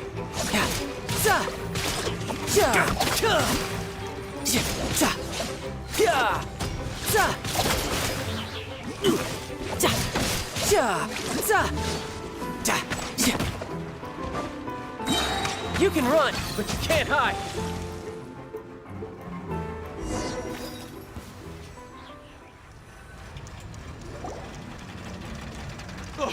What's your deal, Brad? How are you so strong if you're just a staffer from Snezhnaya's Northland Bank? Wait, don't tell me you're... Oh, now you notice. It's a little late, don't you think? Just make sure you understand that you don't mess with Northland Bank. Got it?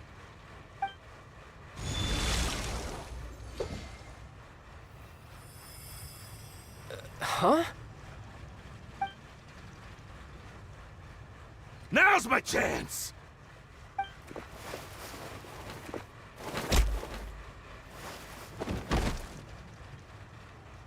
Huh. That was weird.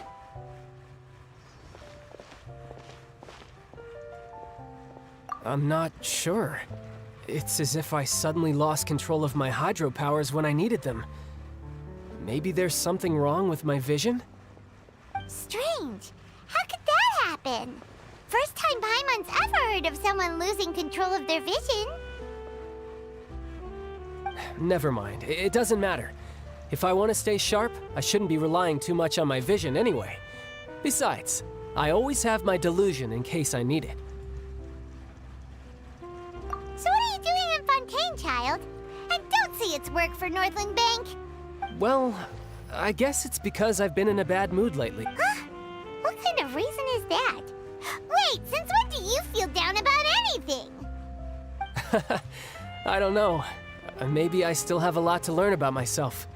But recently, there seems to be some sort of restless power Maybe you losing control of your vision just now is connected with that power you're feeling inside. That is a possibility. I can't remember if I ever mentioned it before, but when I was 14, I fell into some unknown abyss. It was during that time I learned nearly all of my abilities. The one who took me under her wing and taught me was named Skirk. She was always quiet and very mysterious. Nobody knew where she came from or what she had been through, and she was always very strict when teaching me combat techniques. One time, I asked her why she was willing to take me on as an apprentice. From what I could make of her answer, it was because I had awakened it, and traces of it remained on me. She said that all my combat training would be useful in the future. But what is it? What did you awaken? She never explained that, but my guess is that it's related to a dream I saw when I had just fallen into that abyss. In my dream, I was in the deepest depths of the sea, and the boundless seabed was all around me. But in front of me appeared a whale that was so massive, I felt like I couldn't breathe. A whale? Oh, that sounds familiar! When we fought against you before, you summoned a huge whale that seemed to leap at us. Is that the one? That's just an abstract form of a whale that I create using my elemental powers. It takes that shape because the scene I dreamt of the whale has always been stuck in my mind. I'll never forget it. So you used the whale as inspiration for one of your moves? Huh. Seems a little twisted to Paimon. So why don't you just go ask your master? Maybe she knows the answer. You make it sound so easy. Ever since the incident I experienced there, I've never stopped searching for Master Skirk and that unknown abyss. But it's been years now, and I've still found nothing. There isn't even a trace of the place where I remember falling into the abyss. Oh, it sounds like some kind of ghost story. Yeah, I'm out of leads at this point, but there's nothing more I can do. It seems that strange encounters in this world tend to be elusive like that. Oh, seems the time really flies when I'm talking with you. I just remembered I have somewhere else I need to be, so I should get going. What? More work for the Northland Bank? No, it's more of a personal appointment. Lately, I've been sparring with some of Fontaine's official champion duelists whenever I'm feeling bored. Official champion duelists? You mean it's their job to duel? Yep, in Fontaine, before a criminal goes to court, they're given one chance to defend their honor by requesting a duel with an official champion duelist. The champion duelists are all powerful fighters selected from among the nation's best. And the duel itself is a no-holds-barred fight with no specified stopping point. So engaging in such a duel is regarded as a symbol of defending your honor. If a criminal manages to win the duel, they'll be acquitted. But if they lose, they'll have no choice but to stand trial. And the worst-case scenario is that you're simply killed in the duel. Though it's rumored that Fontaine has a death penalty, from what I can tell, no one has ever been officially sentenced to death. So really, the only people who opt to duel are those who have suffered a grave injustice in being accused, or those who greatly value their honor. Otherwise, why gamble with your life? So, do many people actually get out of their trials by winning the duel?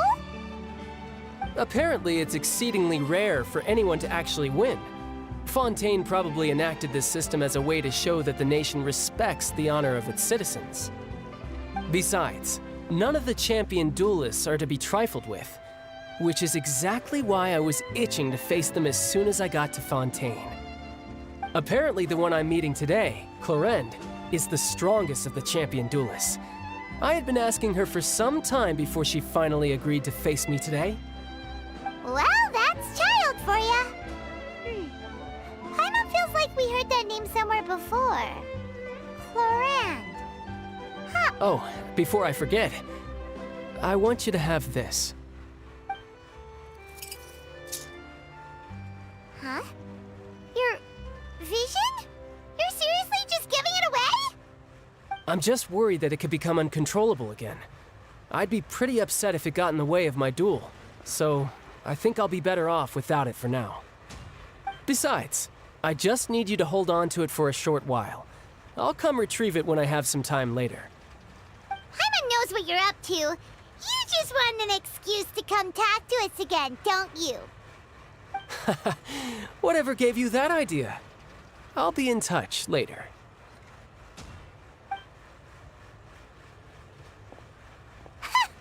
That sneaky guy. He said he's been feeling down lately, but he seemed the same as ever to Paimon. Well, since we don't have much to do for now, we might as well walk around and see the city before Lenny's performance.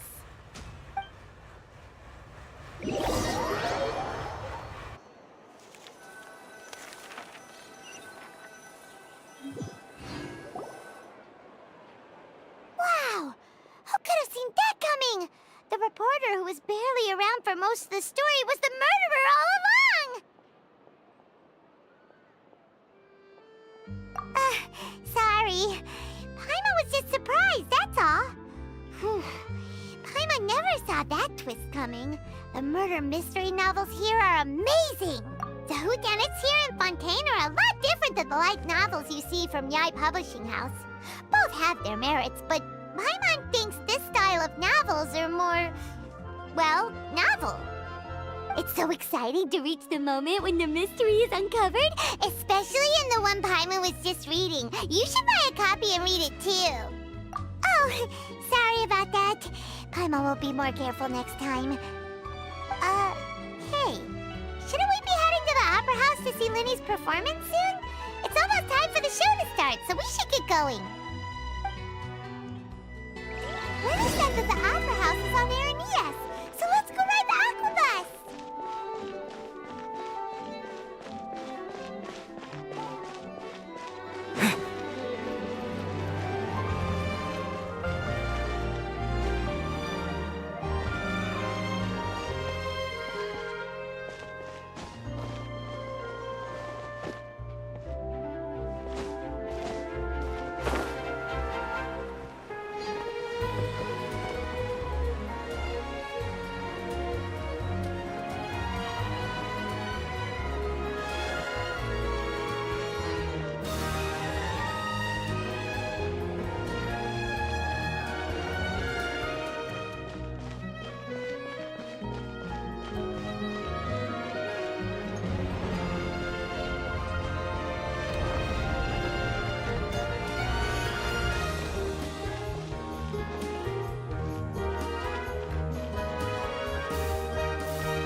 Check the Aquabus map and schedule for details.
Illusion shattered!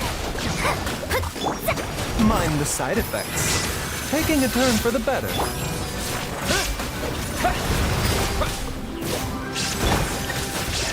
Decided by destiny!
Let's go out and play. Just called it.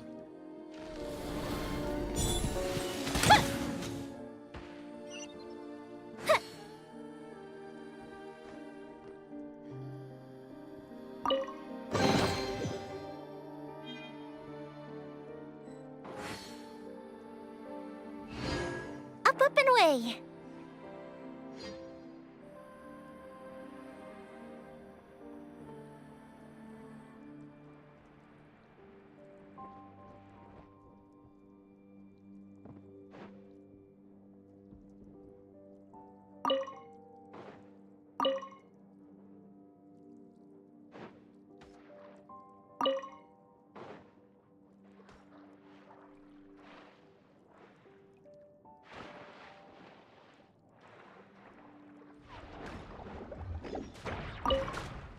The fuse is lit!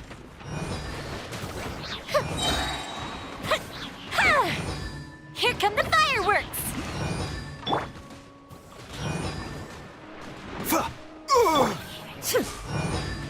Inazuma shines eternal!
The world remains constant over the centuries, but human life is like the dew at dawn,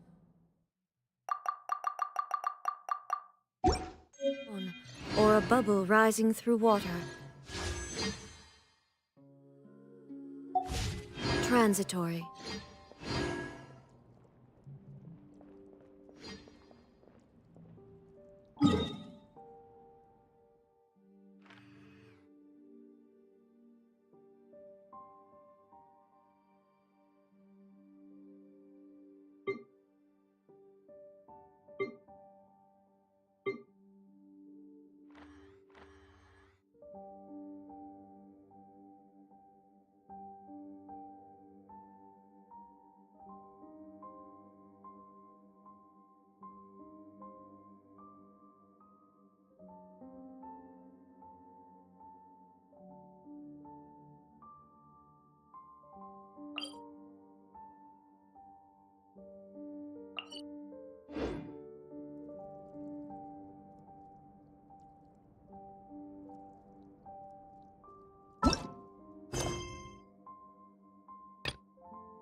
Welcome to the Navia line. I am Elfan.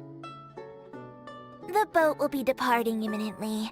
Please do not stick your head, hands, or other body parts outside the boat. The Aquabus operator is not responsible for any accidents or injuries resulting from doing so.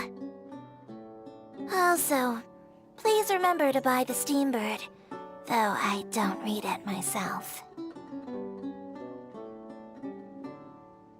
The destination of the current tour is Arenias. Points of interest worth visiting include the Fountain of Lucine and the Opera Epiclese. If you look to the left in the direction we are currently traveling, you will see the famous Fontaine Research Institute up in the sky. An experiment gone wrong turned new sightseeing opportunity. Human ingenuity truly is a wondrous thing.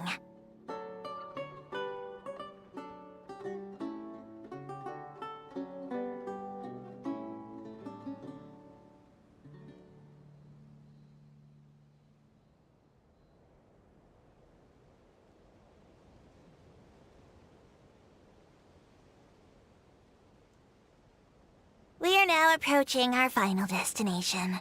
Please be sure to bring all your personal belongings with you as you disembark. Even though I will take any forgotten items to the Lost and Found, the paperwork is rather annoying, as Melusine hands are not suitable for grasping pens. Please be careful when disembarking. It has been my honor to be your tour guide this trip. Thank you.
Inactivity serves no purpose whatsoever.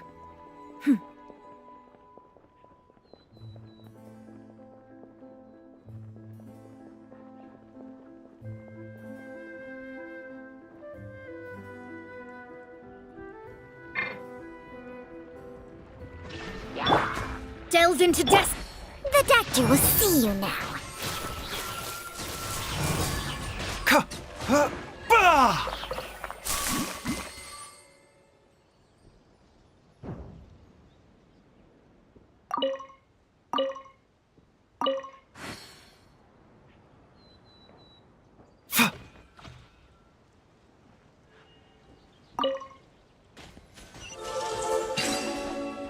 Yep, a bitter pill to swallow.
Whoa! Now this is fancy! The Opera Epiclese. What a place to hold a performance! No wonder Linny and Lynette were looking forward to it. Huh. Looks like there's a lot of people standing around the fountain up ahead. Oh, Archon, please bless us with a bright and healthy child. We pray. I don't know why you always feel the need to ask so much. I'll be happy as long as our child is healthy and lives a peaceful life. I guess if they're our kid, then there's no doubt they'll turn out smart. Maybe this is one of the customs in Fontaine. There sure are a lot of couples here. Vache.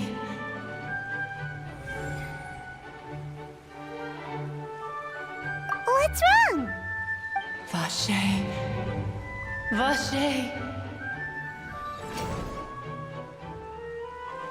No, Paimon didn't say anything. Are you hearing things? Welcome to the Fountain of Lucine. All the water flowing through Fontaine converges here. It's customary for newlyweds to come here and wish for children. Lynette! You scared Paimon! Lenny asked me to wait here for you, remember? Right. What do you mean? There are a lot of people here right now. Hey, you're not trying to scare Paimon, are you? Besides, it's the middle of the day. It's not the time. I see. I might be able to tell you something that could help explain the voice you heard. In fact, you might not be imagining things at all. I suspect that what you heard is a result of your hypersensitivity to the hydro element. It's because of his sensitivity to the hydro element? But what would hearing a voice have to do with elemental power? When do you cry, Paimon? Wait, what? What does that have to do with anything? Just answer me. When do you cry?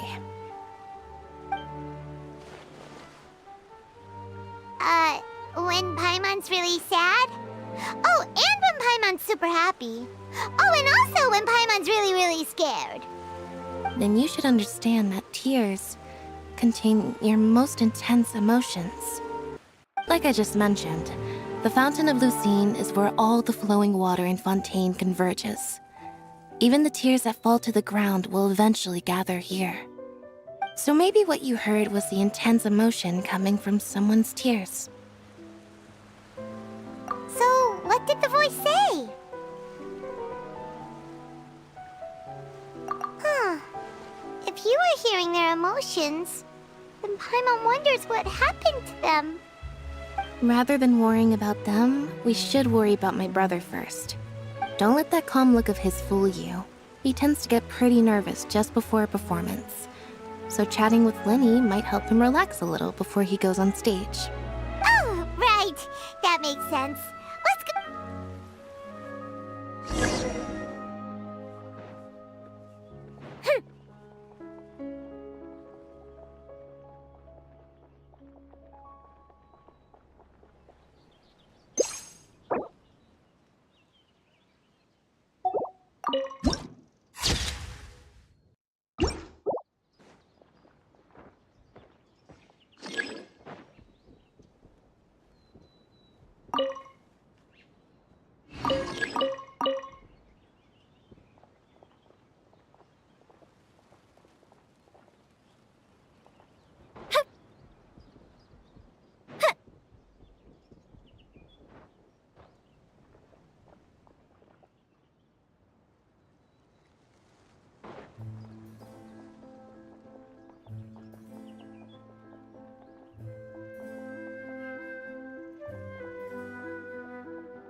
Traveler and Paimon, good to see you. I knew you two would come. Are you kidding? We wouldn't miss it for the world. I can tell, judging by how early you've arrived. But you're actually right on time. The audience still hasn't started entering the venue yet, which means now is the perfect chance for us to take you to the best seats in the house.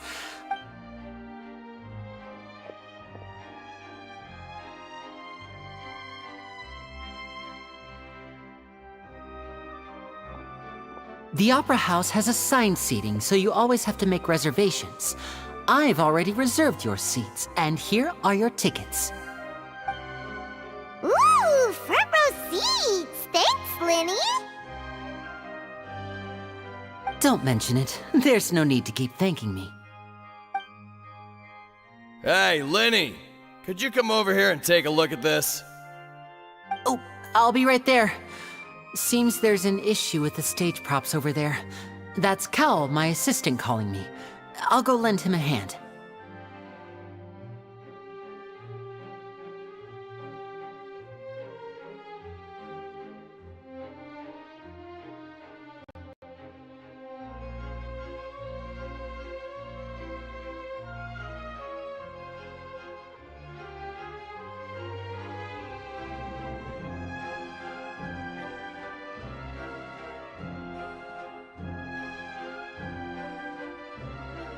Yeah, we'll just go...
these should be our seats. Come on, let's sit down.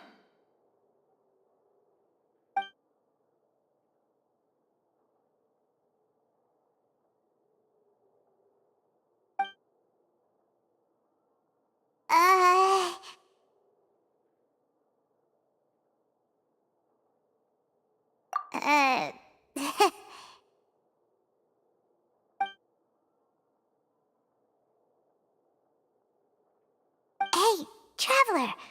Maybe we should strike up a conversation with the person next to us.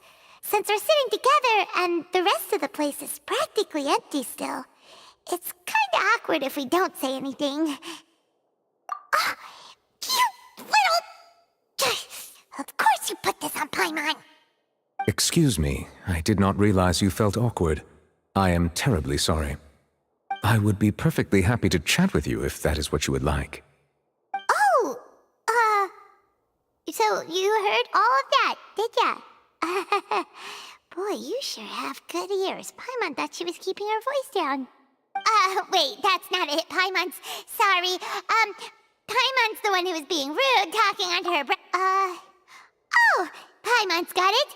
You're also here early and sitting in the front. Are you a friend of Linny's too? A friend, you say? Well, if Mr. Linny would like to be my friend, I would be more than happy to reciprocate.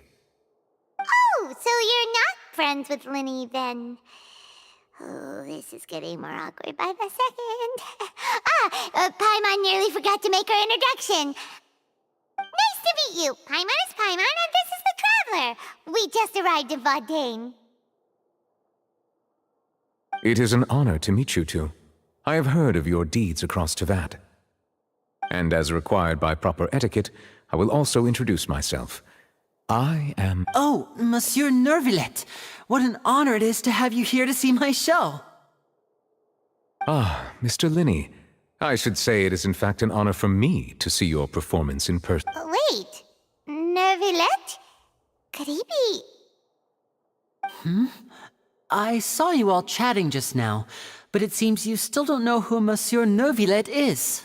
Allow me to introduce you to Fontaine's Chief Justice. That seat is always reserved for him. It wouldn't be too much to say that he's the symbol of justice and honesty here in Fontaine. Whoa! Sorry for being so rude just now. Paimon had no idea you were such an important person.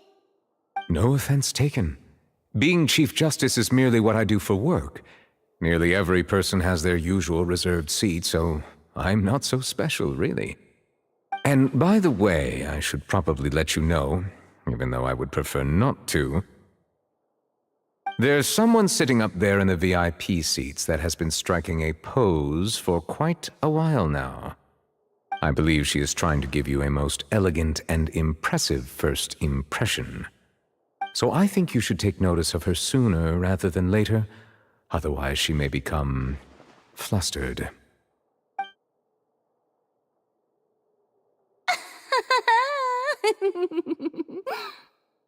Huh? Oh, it's Farina, the Hydro Archon. Huh. She sure has a smug and satisfied look on her face. Guess she has no idea that you saw right through her act. Very good. That is for the best. No need to pay her any more attention. We may now enjoy the show.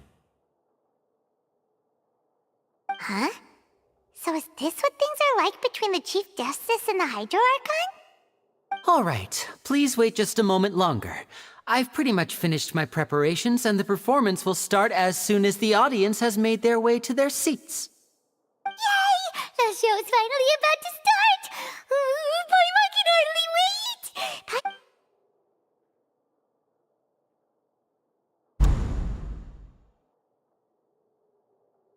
Oh! They're dimming the lights! The show must be starting!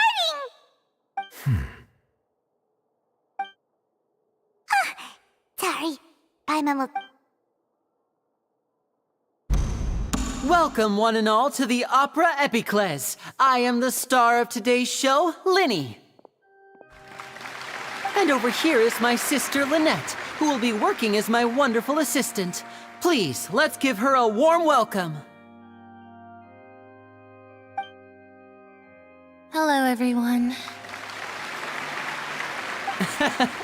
I know she may seem to be a little sleepy right now, but that's just a sign that she's nervous. Whatever. Now, some of you may be thinking, two vision holders who can freely manipulate elemental powers performing magic is not true magic at all. So, I would like to take a moment to assure you that elemental powers will have nothing to do with what you will witness on the stage today.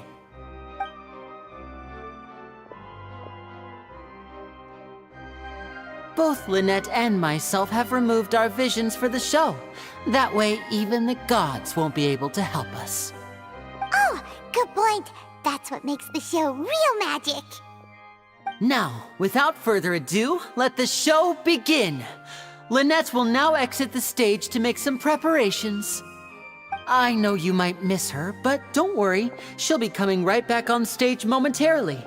Perhaps in an unexpected way. I'm sure she'll be stealing the spotlight soon enough. Oh, and before I forget, there's one more thing I should say. You never know what can happen in the blink of an eye.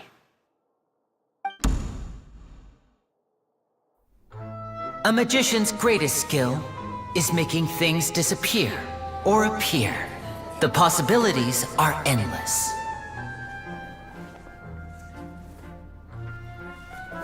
Huh?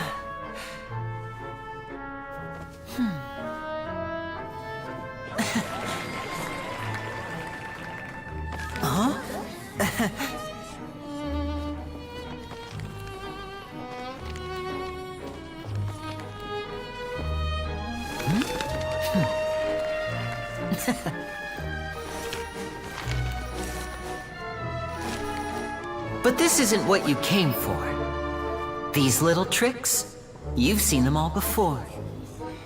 So it's time for something truly extraordinary, don't you think? This one's a little tricky.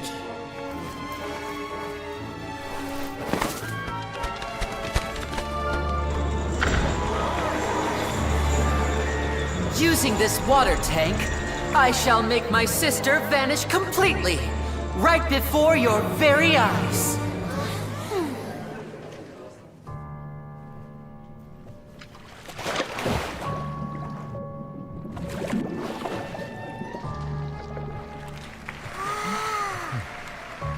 It's actually quite simple. She'll just turn into air bubbles and float right out of the top.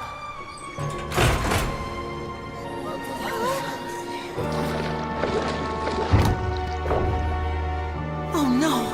I told them to check all the props carefully. With the lid on, even air can't escape. An amateur magician would be getting very nervous right around now. Luckily, it's me on stage, so let me show you what a true virtuoso can do.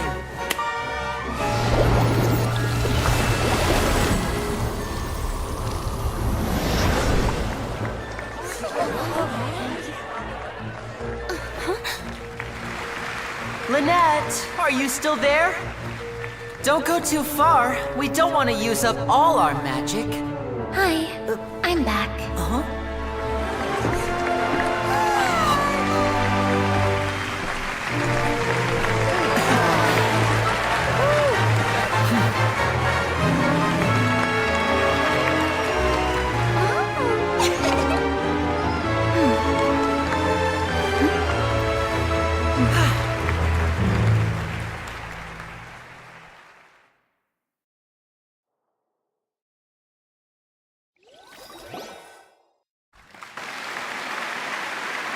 Whoa!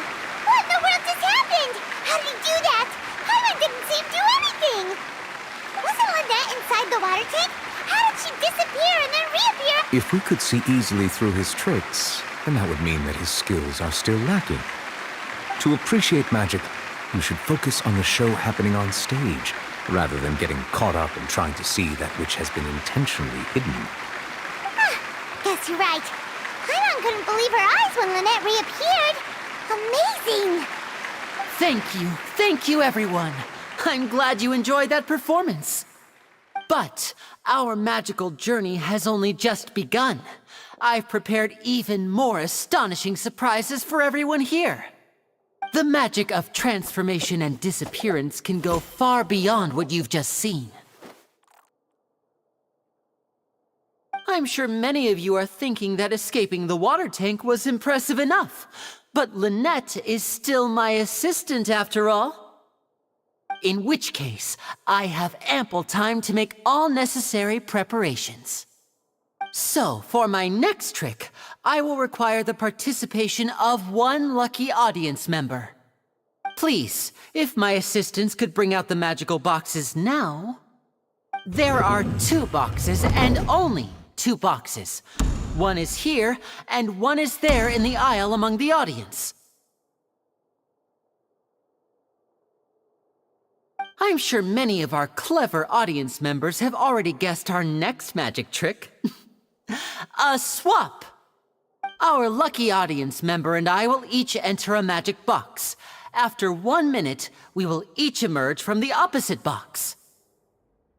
Now please, everyone pay very close attention to the box you see here. Don't give me any chance to make a move. Wow! How's he gonna do this? Hey, do you think this is all magic tricks, or does Lenny have actual superpowers? The lucky audience member will be generated by this random number selector. It selects numbers entirely at random. Even I don't know who will be chosen to participate. Now then, let's begin. Let me see. Oh, row 7, seat 3. Congratulations!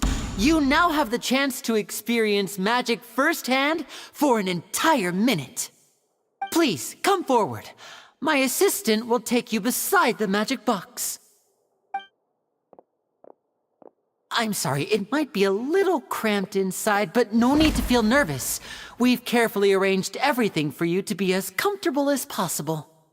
You don't need to do anything, but no matter what strange things may happen, don't come out of the box. If the magic is interrupted, who knows where you might end up? You might even find yourself in the Fortress of Meropide. Oh, okay. All right. Before I enter the magic box, there is one more thing I need to ask the audience to do. Could you all give me a countdown? Like this. 60, 59, 58. Just keep counting down. You can go a little faster or slower if you like. I won't be able to see anything in the pitch-black box, so I'll be relying on your voices to know when time is up. Oh, and no tricks now. If you quickly count from 60 in just 30 seconds, then I'll be in a tough spot. Ooh! Paimon kinda wants to count faster after hearing him say that!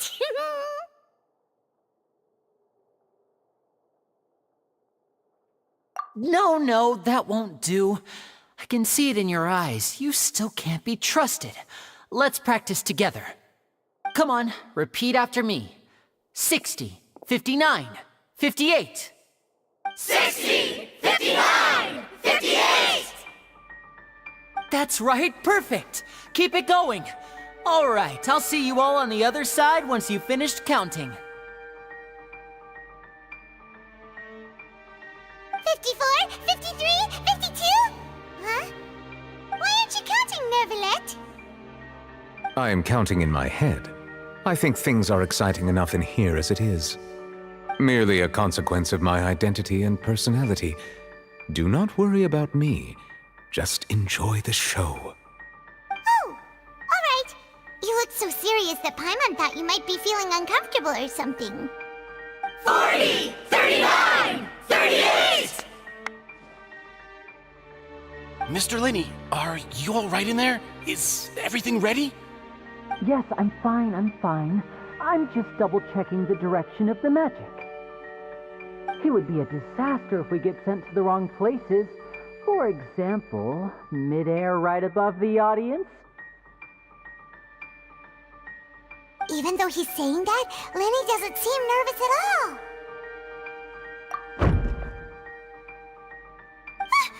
What was that noise? Did you hear it too? Not sure. Anyway, it doesn't seem like anyone's worried about it.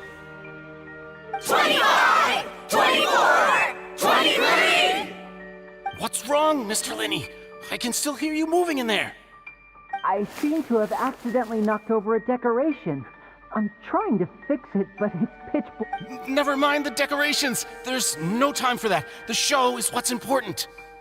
No, that's unacceptable. I want my show to be 19! 18! 17! It seems things aren't quite going as planned. I apologize, everyone. It feels like you're all starting to count faster, but that's all right. I know it can be tiring to do such a long countdown. 10 seconds and change is still plenty of time. 10! Almost there now. Whew. Swapping two people is harder work than you might think. Even a master magician like me can't guarantee I'll get it right the first time. Hey, wait! Is this the back one? I can't tell. They both look the same inside. Huh? Nope, that's not it. I'll try again. 7! Hey, slow down! Honestly! 5! 4! 3! Whoops! That doesn't count! 0!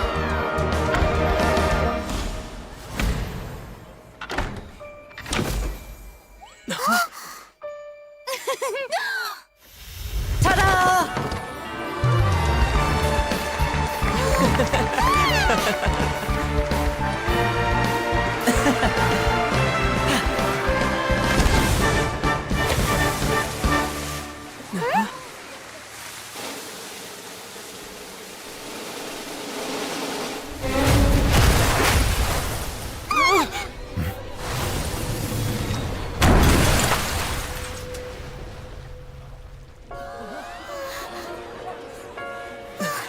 What happened?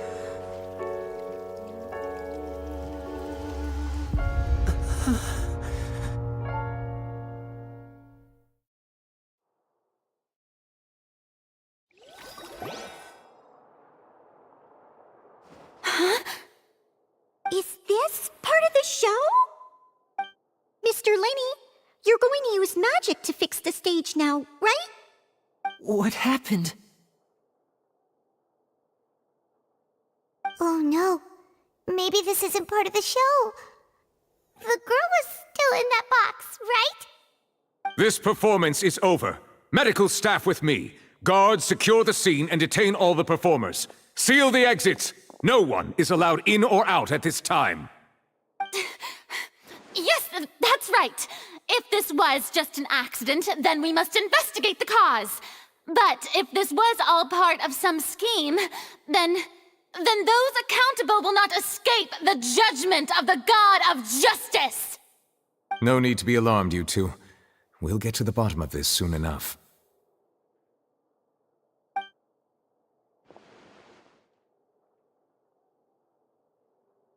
Unfortunately, the person who is in the magic box has been pronounced dead. His name was Cowell, one of the assistants in Linney's magic troupe. Apparently, the fireworks on stage ignited the ropes that were suspending the water tank, which then caused the tank to fall onto the stage. As of now, we are still not sure why we found Cowell in the box, rather than the guest from the audience. And after an initial search of the area, the guards have confirmed that the girl is nowhere to be found. It appears that this incident was not merely some mishap with the performance. And there are many indications that it is connected with the case of the serial disappearances of young women. The serial disappearances case? That's the case that Charlotte mentioned before! I know the truth. I can see through the whole thing. Really, using such a shallow and obvious mystery as his finale. Did he really underestimate us that badly? I say that our powerful magician, Mr. Linney, is now the prime suspect for the serial disappearances case. Huh? Why me? This whole thing was an accident. No, this all occurred during your magic show, did it not? The missing girl disappeared after being chosen, did she not? The deceased is one of your assistants, is he not? Now that I think about it, that whole speech about magicians making things disappear was nothing more than a provocation, a bald-faced challenge. That can't be right. How can Lenny do this? He was in the box on the stage the entire time. We can even hear his voice. Besides, before the show, he told us that he would like to catch the criminal behind the disappearances. He couldn't possibly mean catching himself. Save discussion for a later time, please. Lady Farina, may I assume that your comments just now constitute an accusation against Mr. Linney and his associates, and that you are pressing charges? Huh? I just think that he... Well, I think it might be a little early to talk about formally pressing charges. But what Lady Farina said just now makes perfect sense. Looks like she's gonna personally deliver justice. A kidnapping and murder carried out under the cover of a magic show.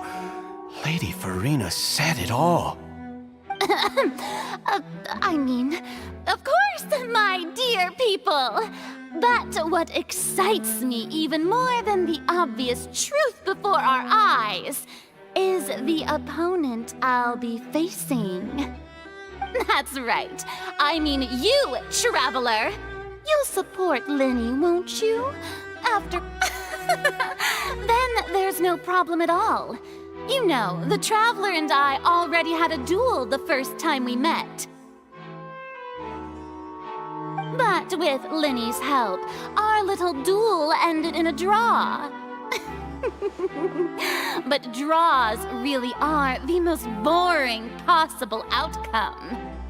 So, no more draws. Between the two of us, there must be a clear winner and loser. And what better place to hold such a riveting showdown and decide the true victor than here, on the grandest of stages, the Opera Epiclese. Huh? It wasn't a draw. She obviously lost last time. I understand. Charges have now been pressed, and as such, a trial is in order. Well, Traveler, seems Lady Farina has set you in her sights. But putting her dramatic rhetoric aside for a moment, I would like to ask you, are you willing to act as Mr. Linney's attorney and defend him in this case? Very well. The trial will be held a day from now in the Opera House.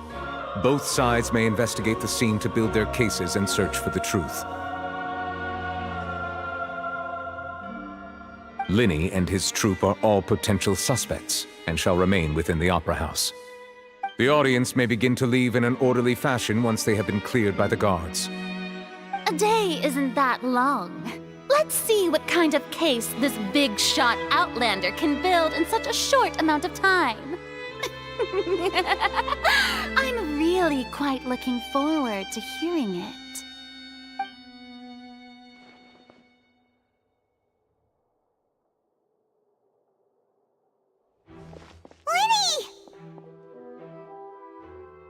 Sorry about everything that happened just now. Were you frightened?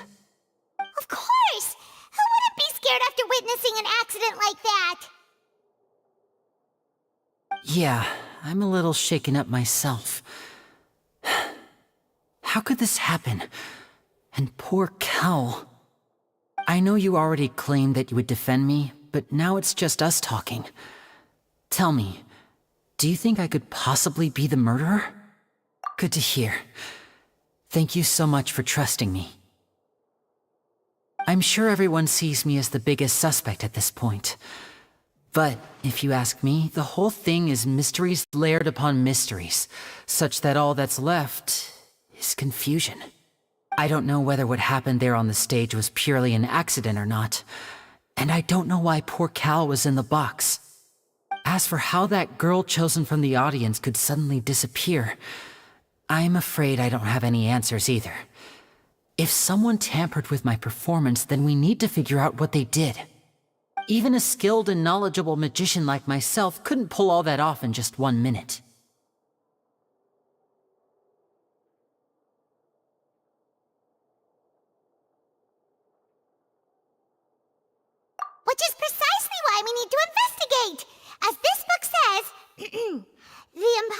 could not have happened. Whatever happened must have been that which is possible.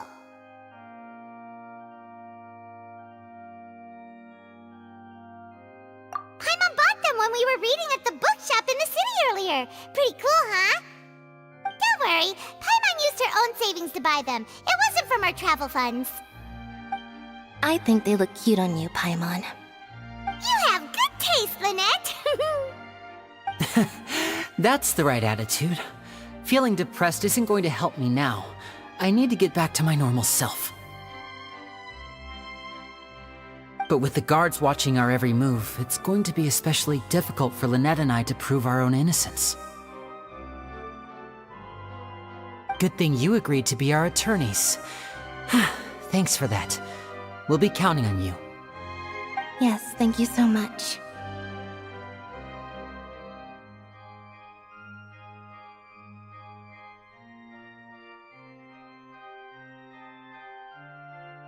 Yeah, just leave it to us. Oh, since we're going to start investigating, Paimon has a question first. Where did Lynette go during the performance? Ah, well, I'm afraid that would involve some of our essential trade secrets as magicians. The secrets behind our magic are past saving, Linny. I suppose you're right. The truth behind our tricks is going to be important evidence that will be weighted during the trial. 'Tis truly a pity. As a magician, our magic show is a work of art. We've poured countless hours and spared no effort in perfecting it. But if revealing our secrets will help you uncover the truth behind what happened, then it will be well worth it. We should go somewhere else if we're going to discuss our magic tricks. We'll go speak with the guards, and in the meantime, you can go investigate the stage and the seating areas. Alright, let's go have a look while the investigation teams are still here. Detective Paimon is on the case!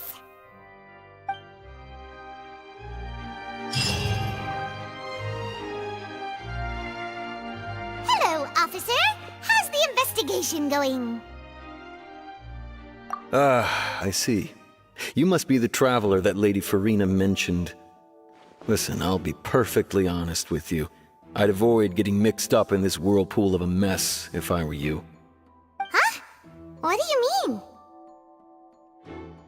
Come with me and you'll see.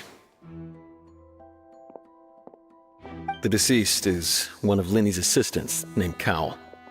Even though he hadn't joined the troupe long, he was hardworking and everyone generally liked him. The assistants are usually in charge of setting up and inspecting the props, as well as assisting with the show and keeping the crowd engaged. As you probably saw when you were in the audience, the water tank suddenly fell and smashed the box with Cowell inside it. This is the real mystery. We've already searched the scene and were unable to find any traces of the girl. However, if you look carefully, the box was positioned directly under the water tank. The ropes holding the tank were then burned by the pyrotechnics on stage, causing them to snap. All these factors lining up so perfectly makes it hard to see this as a mere accident. If anything, the more logical explanation is that the whole incident was intentionally planned, and Linny is the most likely person to have access to all these areas. But he doesn't have a motive! Are you both good friends of his? Well, you can't say we're good friends, but we've known each other for a little while. So in just a short time, he was not only able to win your trust, but even convince you to act as his attorneys. I know there's no such thing as magic. The real trick of a magician is holding the audience in the palm of their hand. I've seen a lot of cases, and I can tell you that people are the least reliable kind of evidence.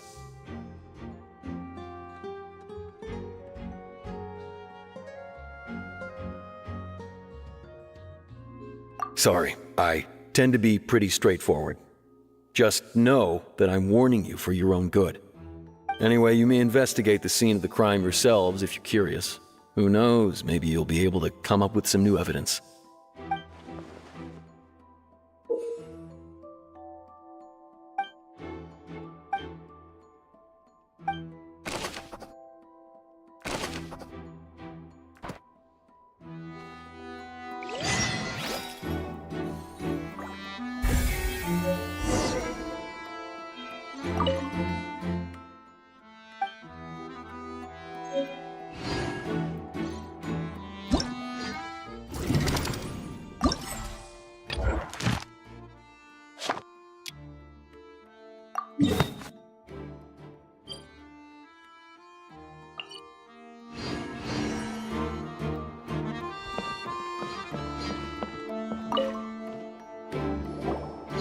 So this is the rope that broke. The rope looks pretty durable.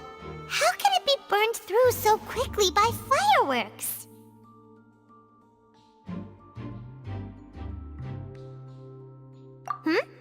Why are you suddenly so serious, Traveler?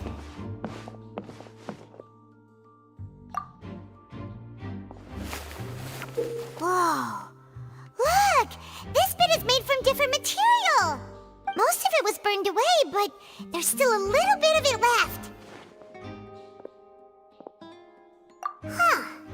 So if a rope meant to hold something was made with that kind of material in it, then that means... Wait! Why don't you write all this down? Let's take notes!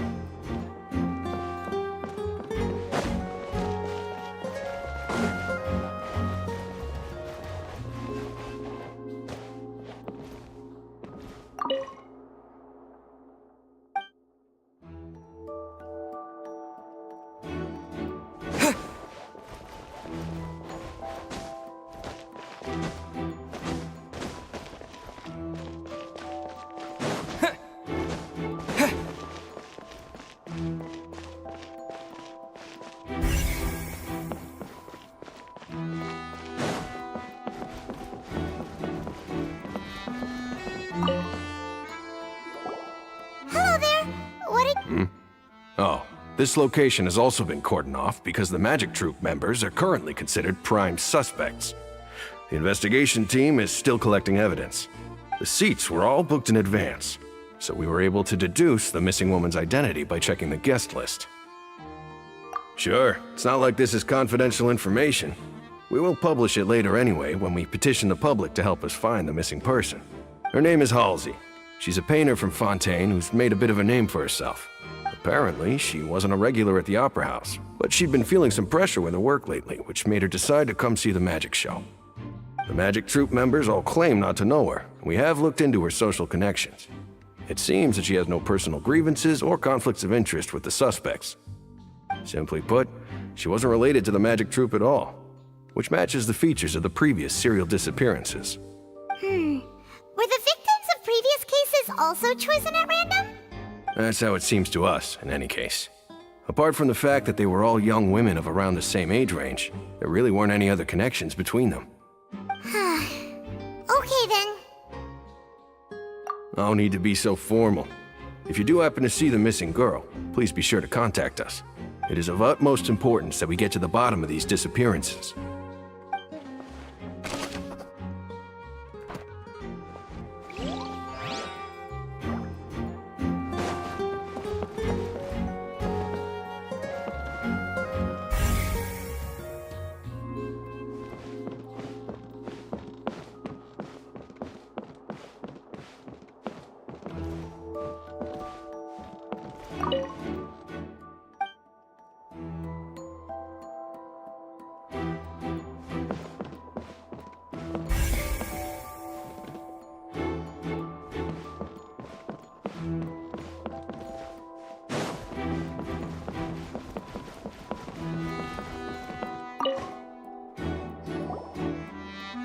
The investigation team has some new findings.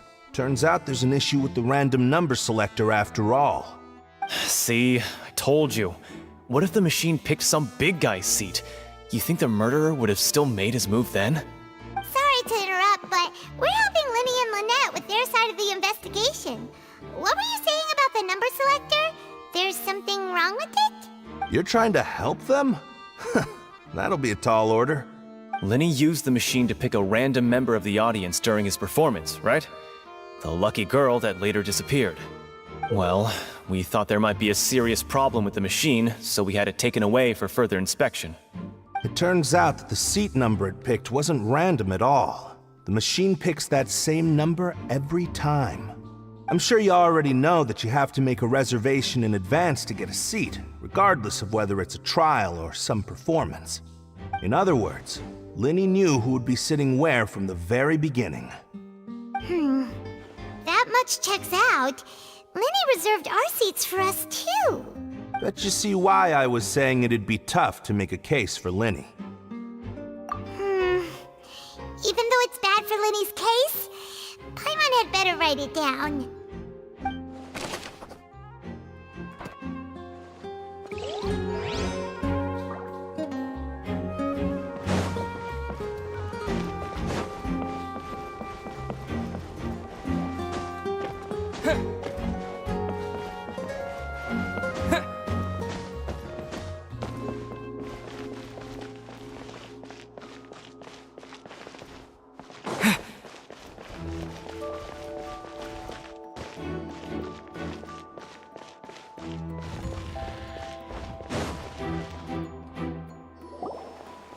Hey, you! Yes, both of you! Over here! I've been keeping an eye on you for a while now. Huh? You mean us? That's right. If I'm not mistaken, you're also among those who wish to cut down the thorns and pursue the truth. No? And by the looks of it, you're not from Fontaine. Well, you're right on the more about that one, but who are you?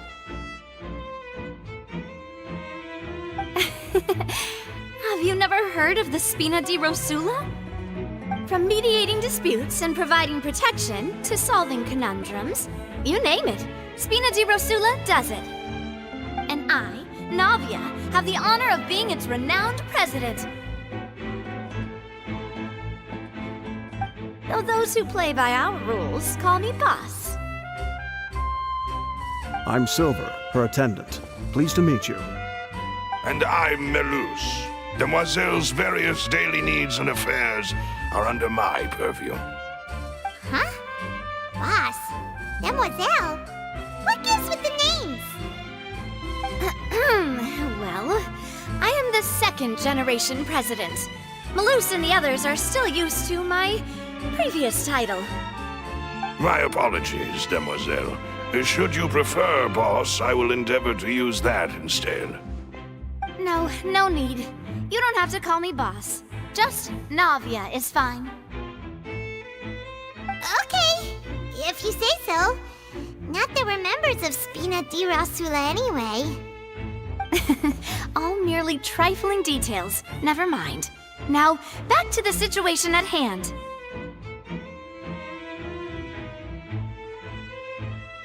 That's right. I've always kept an eye on the serial disappearance cases. My interest stems from a matter back from my father's time. Judging from the look of things, I find Linny an unlikely mastermind. Really? We think so too! That's why we're looking for clues now! But how did you come to that conclusion? Intuition, naturally.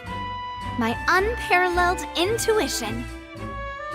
Farina sure was quick to point the finger at Linny without any decisive evidence whatsoever, wasn't she?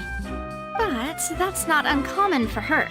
If you remember, the Justice had to interrupt her and ask if she was pressing charges just to keep her from getting carried away. Anyway, a trial begins the moment someone levels charges. And, of course, there was no way Farina was going to back down in that situation. Sounds more like you just don't trust the Hydro Archon. Well, what's your opinion? I must admit that she can be interesting at times, but liking her doesn't mean that I'll blindly agree with her. All right, I've answered your question. Now, it's time you answer mine. Wait a minute! Did that answer count? Well, I say it does. But don't worry, you won't hear any pointless questions from me. In your opinion, do you think it's right to treat a trial like it's an opera?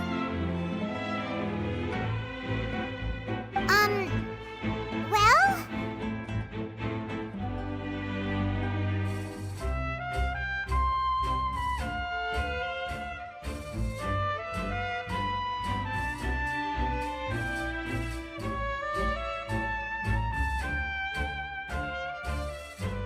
And why would that be?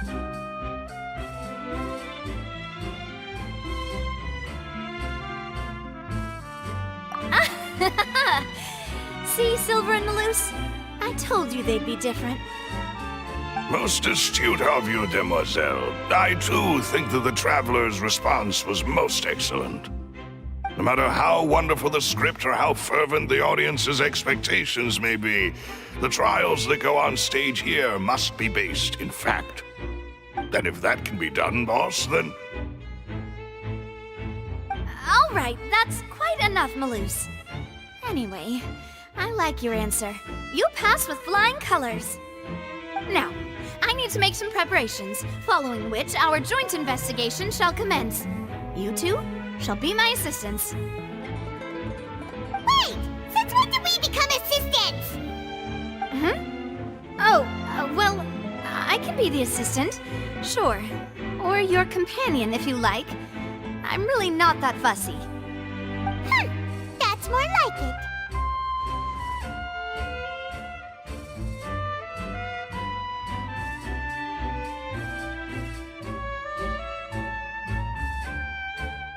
Far be it from me to brag, but I believe that Demoiselle's intuition will be instrumental in uncovering the truth. You wish to save a friend from false accusations, and we wish to unravel the disappearances. In this sense, our goals are aligned. You have a point. Huh. You're quite the talker, aren't you, mister? And what about you over there? What do you think? You seem like you've got something on your mind. I have nothing to add. Oh, alrighty then. We'll be making some preparations first. Just be sure to let us know if they start revealing Linny's tricks. Thanks!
Whoever the murderer, this rope was obviously tampered. Why would it be? Gosh. Nope.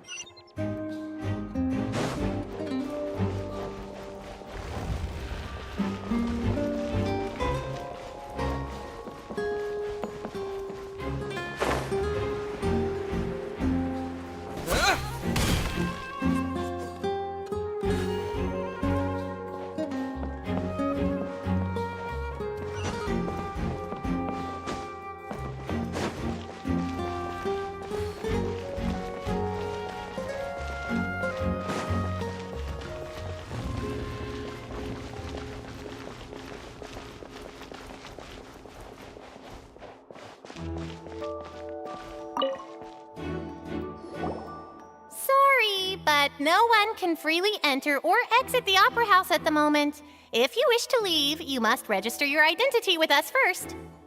No, we're not leaving. We're representing Linny and Lynette as attorneys, so we're investigating the case. Were you always guarding this entrance? Yes, after the Chief Justice gave the order, everyone coming in or out must undergo a strict inspection. So, the missing girl couldn't have left from here, at least not from that point on.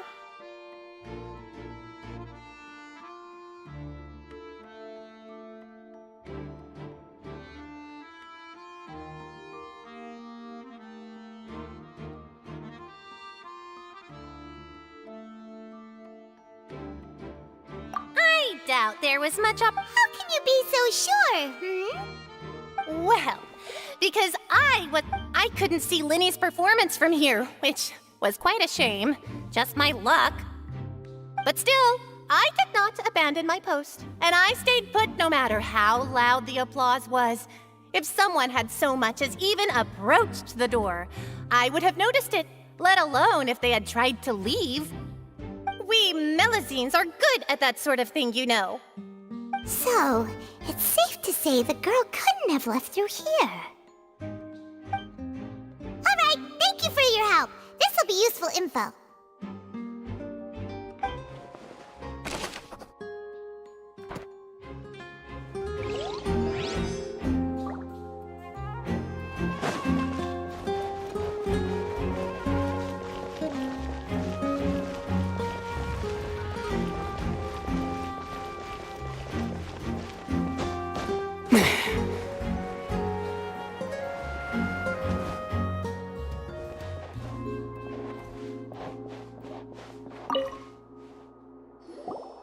I see that you're investigating the area.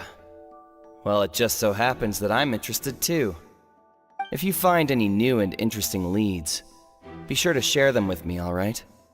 We don't have too many thoughts yet.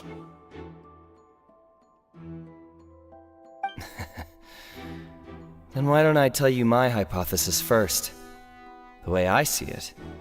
It all started with that loud thud. The thud? Oh, you mean the sound that happened during the countdown? Yes, exactly. It wasn't terribly loud, but I suspect that most people heard it. It's just that everyone was awaiting the results of Linny's trick with bated breath, so no one paid it much mind. But now that the incident has happened, the thud has become an important clue. That makes sense. So, what do you make of it? I'm of the opinion that it may have been the sound of Linny's accomplice, Lynette perhaps, jumping atop the water tank or something like that.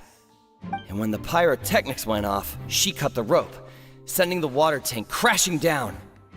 But wasn't the noise we heard too loud for that? Perhaps the balance wasn't right, leading to a particularly rough landing.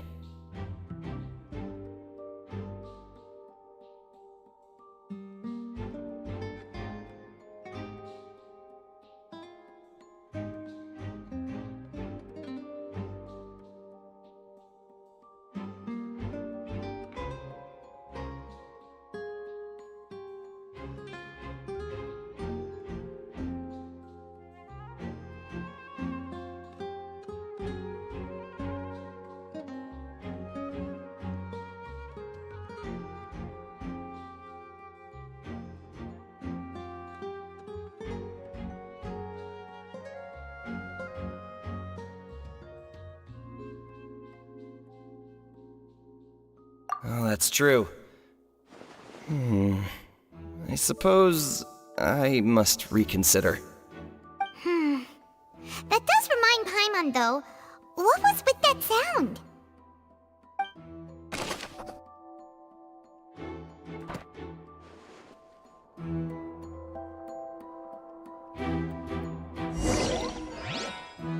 We checked everything of note here at the performance venue.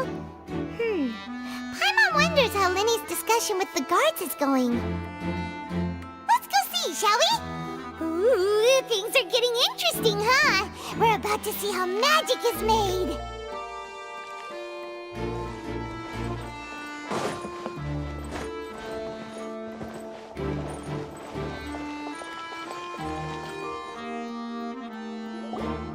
Understood. Then I will be going with you. Just so you're aware, I will be monitoring your actions and making notes as necessary. Very good. Thanks for being so agreeable. I'd pull a rose out of my hat as a gift for you if I could. You may spare the pleasantries. I'm just doing my job. You've arrived. Who's this? Me? I'm Spina di Rosula's guardian angel. If you've got a problem, I've got the firepower. Sorry, I got a little carried away there. Call me Navia. I'm a partner of theirs, and will be helping investigate this whole situation. And these are my companions. Would you mind if they join as well? Fine by me. Oh, new helpers? I would be most grateful. Well, let's just say we're tagging along. It's not every day you get to see the secrets behind magic performed on such a large scale. I appreciate your kind interest. Come with me. We'll be heading below stage.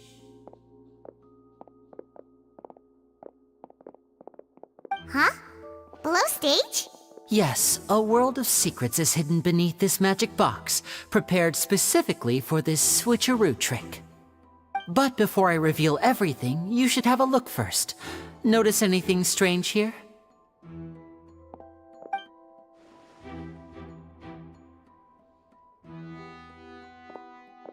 I'm not trying to be dramatic. Remembering the details of a trick will help you understand the methods used to perform it more easily. Huh. Weren't there balloons and other decorations here?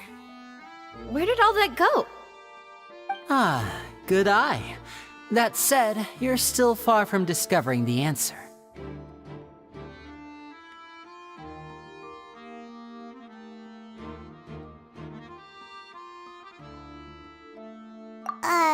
The back? You mean the inside of the door? What's different about it? Paimon didn't notice anything. Very good indeed. I thought you might not be able to catch that, given that you were sitting in the first row. The back of this door was patterned. Those patterns are now gone, replaced by a smooth wooden board. So, if you put 2 and 2 together, what do you get? Exactly. All right, let's go. I'll tell you how it works as we head down.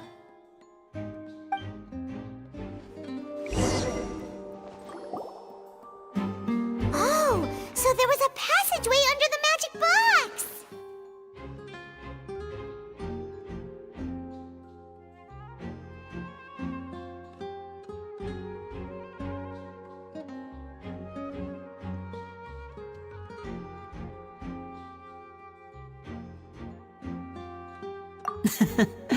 I knew you'd figure out most of it as soon as you saw this place.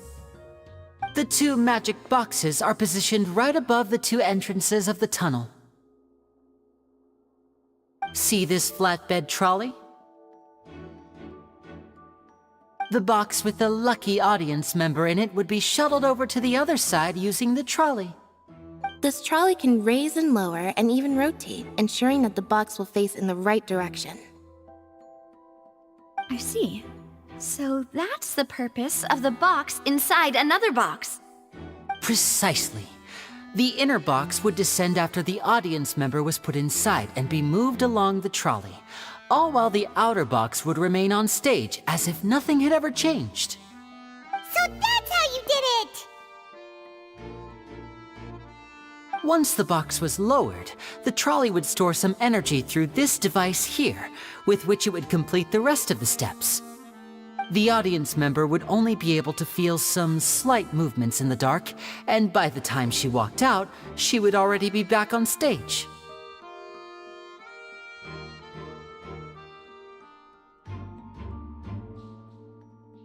Right! You were talking that whole time, and you even came out for a moment near the end! Ah, yes. A phonograph operated by Lynette was used to achieve that effect. My assistant and I had already scripted our conversation beforehand. When the countdown began, I had already gone to the opposite box via a tunnel using that ladder. And what about Lynette? Where was she? I was in the mezzanine space in the back of the box. Oh, interesting! That's how we were able to coordinate Linny's lines with the assistant. And, by the way, I was the one who walked out of the box at the end. I mean, we are twins. All it takes is a change of clothes and no one can tell who's who. And that's my favorite part of this trick. Only Lynette and I can perform it. So that's how it all worked! Wow! Every detail you revealed was more amazing than the last!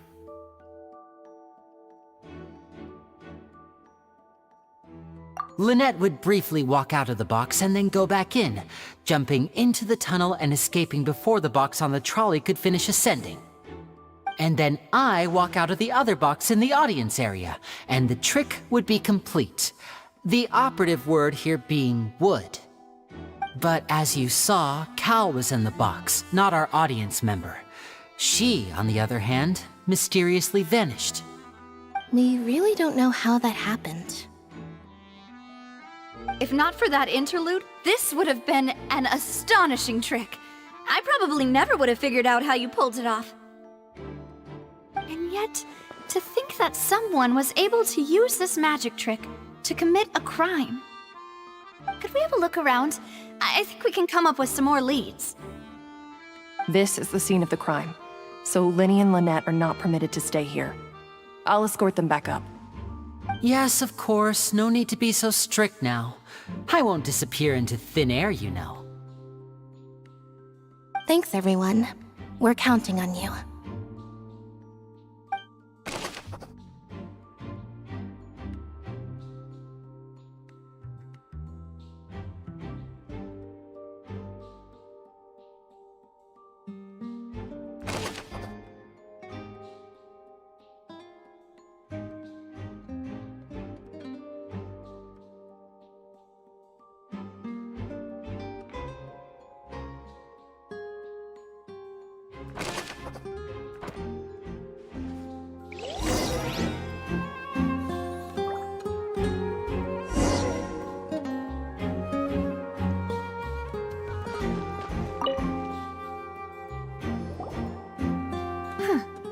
What's this? Looks like a hook tied to the end of a rope. Huh? There's all kinds of odds and ends here.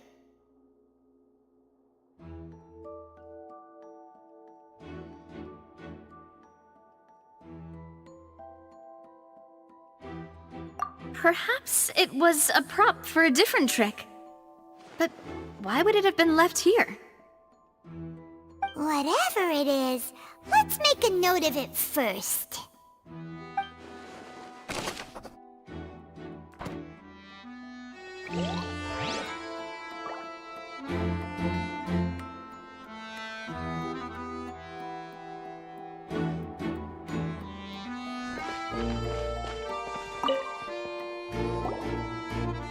Oh, these are the clothes that the lady chosen from the audience was wearing, right? Her clothes are here, but she's nowhere to be found.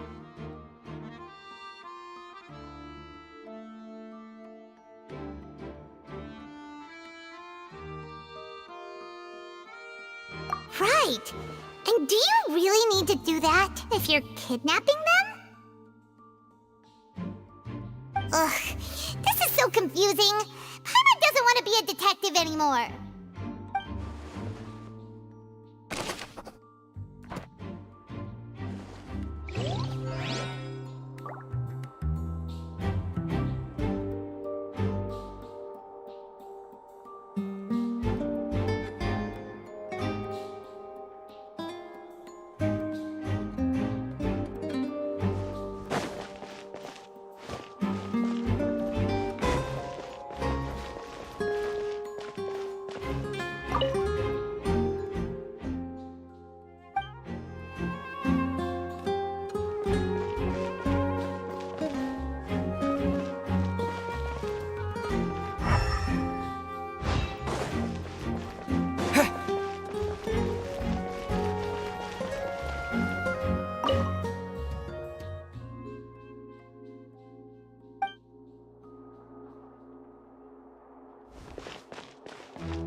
The floor is wet. Please be careful not to slip.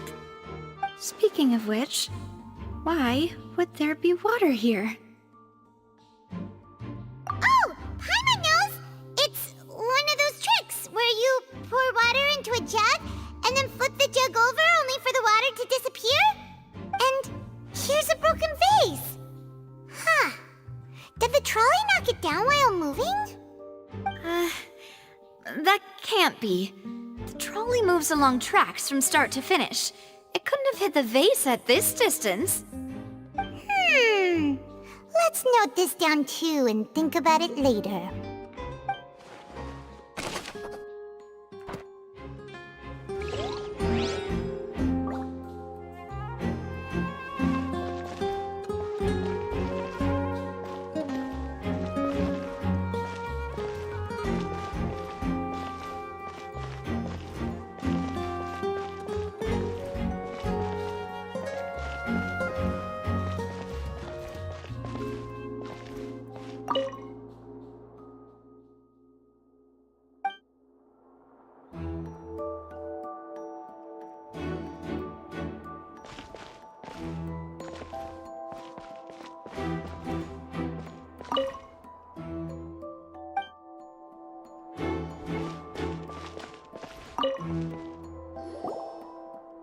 What is this place?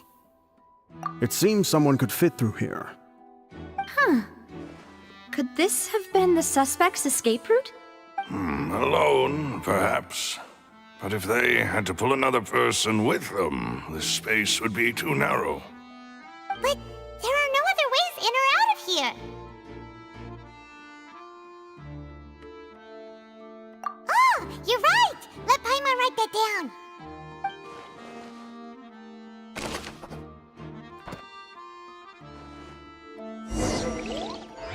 Seems we're just about done investigating down here. Yes. Let's head back up.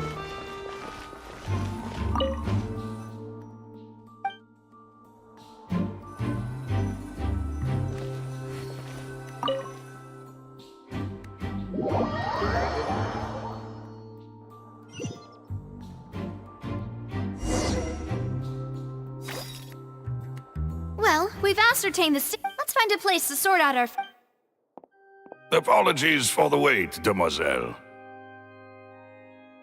So, what did the guards say? Did the criminal escape through the vent? They believe the odds of that are very low, since the vent leads to the Opera House's basement. The guards have checked the area carefully. No one left through the basement during the performance or after the incident, and no one was found hiding there. So the tunnels become like a secret chamber then! You know, like the kind you usually see in novels. plot thickens. Halsey's disappearance and Cowell's death are both quite inexplicable. No wonder Farina was so confident in her accusation. All the current evidence points toward Linny and Lynette. In other words, the charges are very likely to be upheld unless we make some considerable progress. Charges and then trial. So if the charges are upheld, they'll announce a sentence? That's right. This is how a trial goes in the Opera House. During the proceedings, the Chief Justice and the Oratrice will hear statements from both sides. That's right. This is how indemnitium is produced. The statements from both sides, the defenses from attorneys, witness testimonies, and even the audience. To put it simply, it's as if the Oratrice has its own will, and is a judge in its own right. This also precludes any kind of favoritism on the part of the Chief Justice. And not that this has ever happened anyway. Once both sides have finished speaking, the Chief Justice will make his final decision. This, too, will be used by the Oratrice as a reference. Then, finally, the Oratrice will be consulted by officials. The result it returns is the will of justice itself. Huh? So that machine is the one that actually decides? Paimon thought Neuvillette called the shots. In practice, there is very little difference. Both have always come to the same judgment, which is why people have great faith in the Chief Justice. Ah, yes, the guards also asked me to convey that none of us will be allowed to leave this place before the trial. Huh? Why? Because we've chosen to act as the twins' proxies. That makes us persons related to the case. They're concerned that we might be colluding with outside parties, or that we might find outside help to disrupt the case. And even if that were not so, it could prove problematic if we happen to spread key information about the case ahead of time. I'm ready to break out at any time. Whoa! There's no need for that! Paimon thinks they have a point. That said, are they providing food? Of course. I just hope you don't mind the lack of options. I'm afraid that catering to all tastes is not in the cards, nor is any guarantee of balanced nutrition. In that case, let's just sort out our findings together here. Pity. I was hoping to take you to try some of Fontaine's famous desserts, too. I mean, what better way to properly think through our findings than over some tea and sweets? Huh. Breaking out suddenly doesn't seem like such a bad idea after all. Just kidding! Paimon will still do her best, even if there are no snacks. What do you mean, no snacks? Of course we'll have snacks. If we cannot buy some, then we'll simply make some. Huh? Here? But how? Understood, Demoiselle. Everyone, please come with me.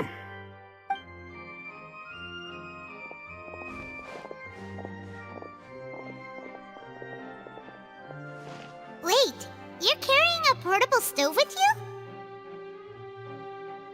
Yes, I must be prepared to meet the Demoiselle's baking needs whenever the fancy strikes her. I have eggs, sugar, and almonds at the ready. Good work, you two. Then I'll get to it. Please sit tight for a moment. You'll get to taste my awesome snacks soon enough. These three are quite the interesting group.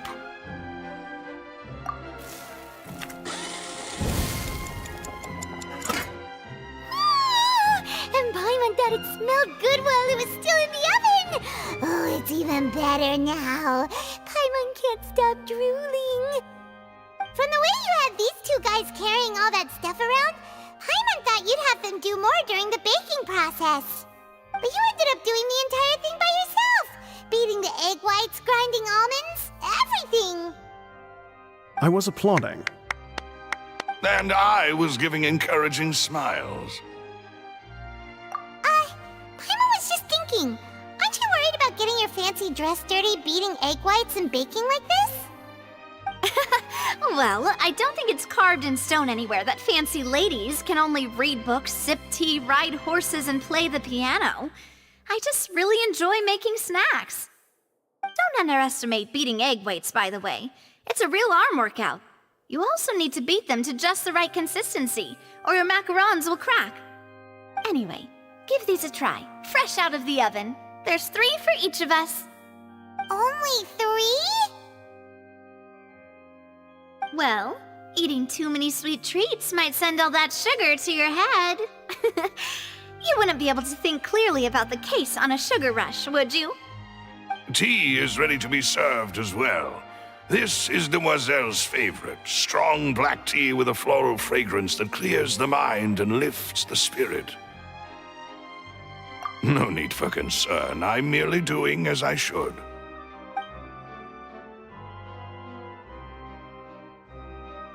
All right then. Down to business.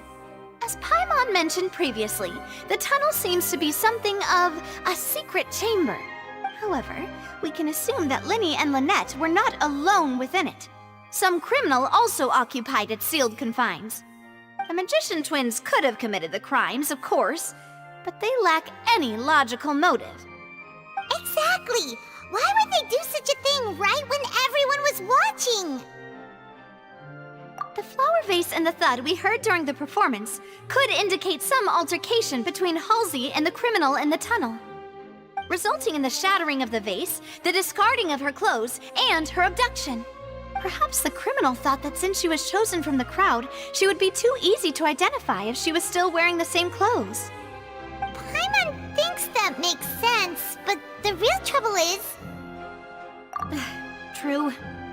None of the clues we found thus far support the existence of this third person. But the only people left to consider are both technically victims, whether it's the missing girl, Halsey, or poor Cowl. Huh. Could Halsey have secretly made modifications to the magic props in order to murder Cowl before making her escape? That's right. And even if she had tampered with the setup, she would need to understand the entire trick to pull it off. Nor does she have any motive. The guards said that she has never had any dealings with the magic troop's members. Were we not thorough enough in our search? From the sound of things, this is turning into an impossible case. Your macarons are amazing though, Navia. They smell great! They're nice and crisp and super sweet! They are my specialty after all. And I see you've already had 5 of them. What? 5? Oh, that can't be right. Paimon only counted 3, honest! Please don't worry about it. At my age, a few less sweets might actually be a good thing. No. Being greedy is one thing, but Paimon knows how to count. Besides, Paimon knows that if she ate too many, then others wouldn't have enough. Wait, even you don't believe Paimon? How could you? If Paimon ate those 2 extra macarons, then may they turn into stone in her stomach! All right, we get it. Well, I suppose one of us might have gotten too engrossed in our chat and eaten them by mistake. No big deal. Maloose, set up the stove again if you would. Huh? What are you doing? Making sure everyone gets 3 macarons, of course. Exactly. We don't want to trouble you. As you wish, Demoiselle. And I have the egg, sugar, and almonds. Well, this really is your hobby, huh?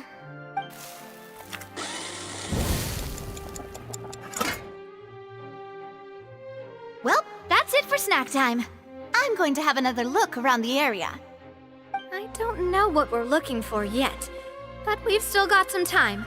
As attorneys, I suggest the 2 of you think the case over again.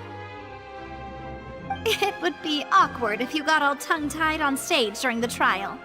All right, thanks for your help and for the snacks. It was nothing. A small task for the Spina di Rosula. Silver, Maloose, it's time to go. I'll be back if I find anything new.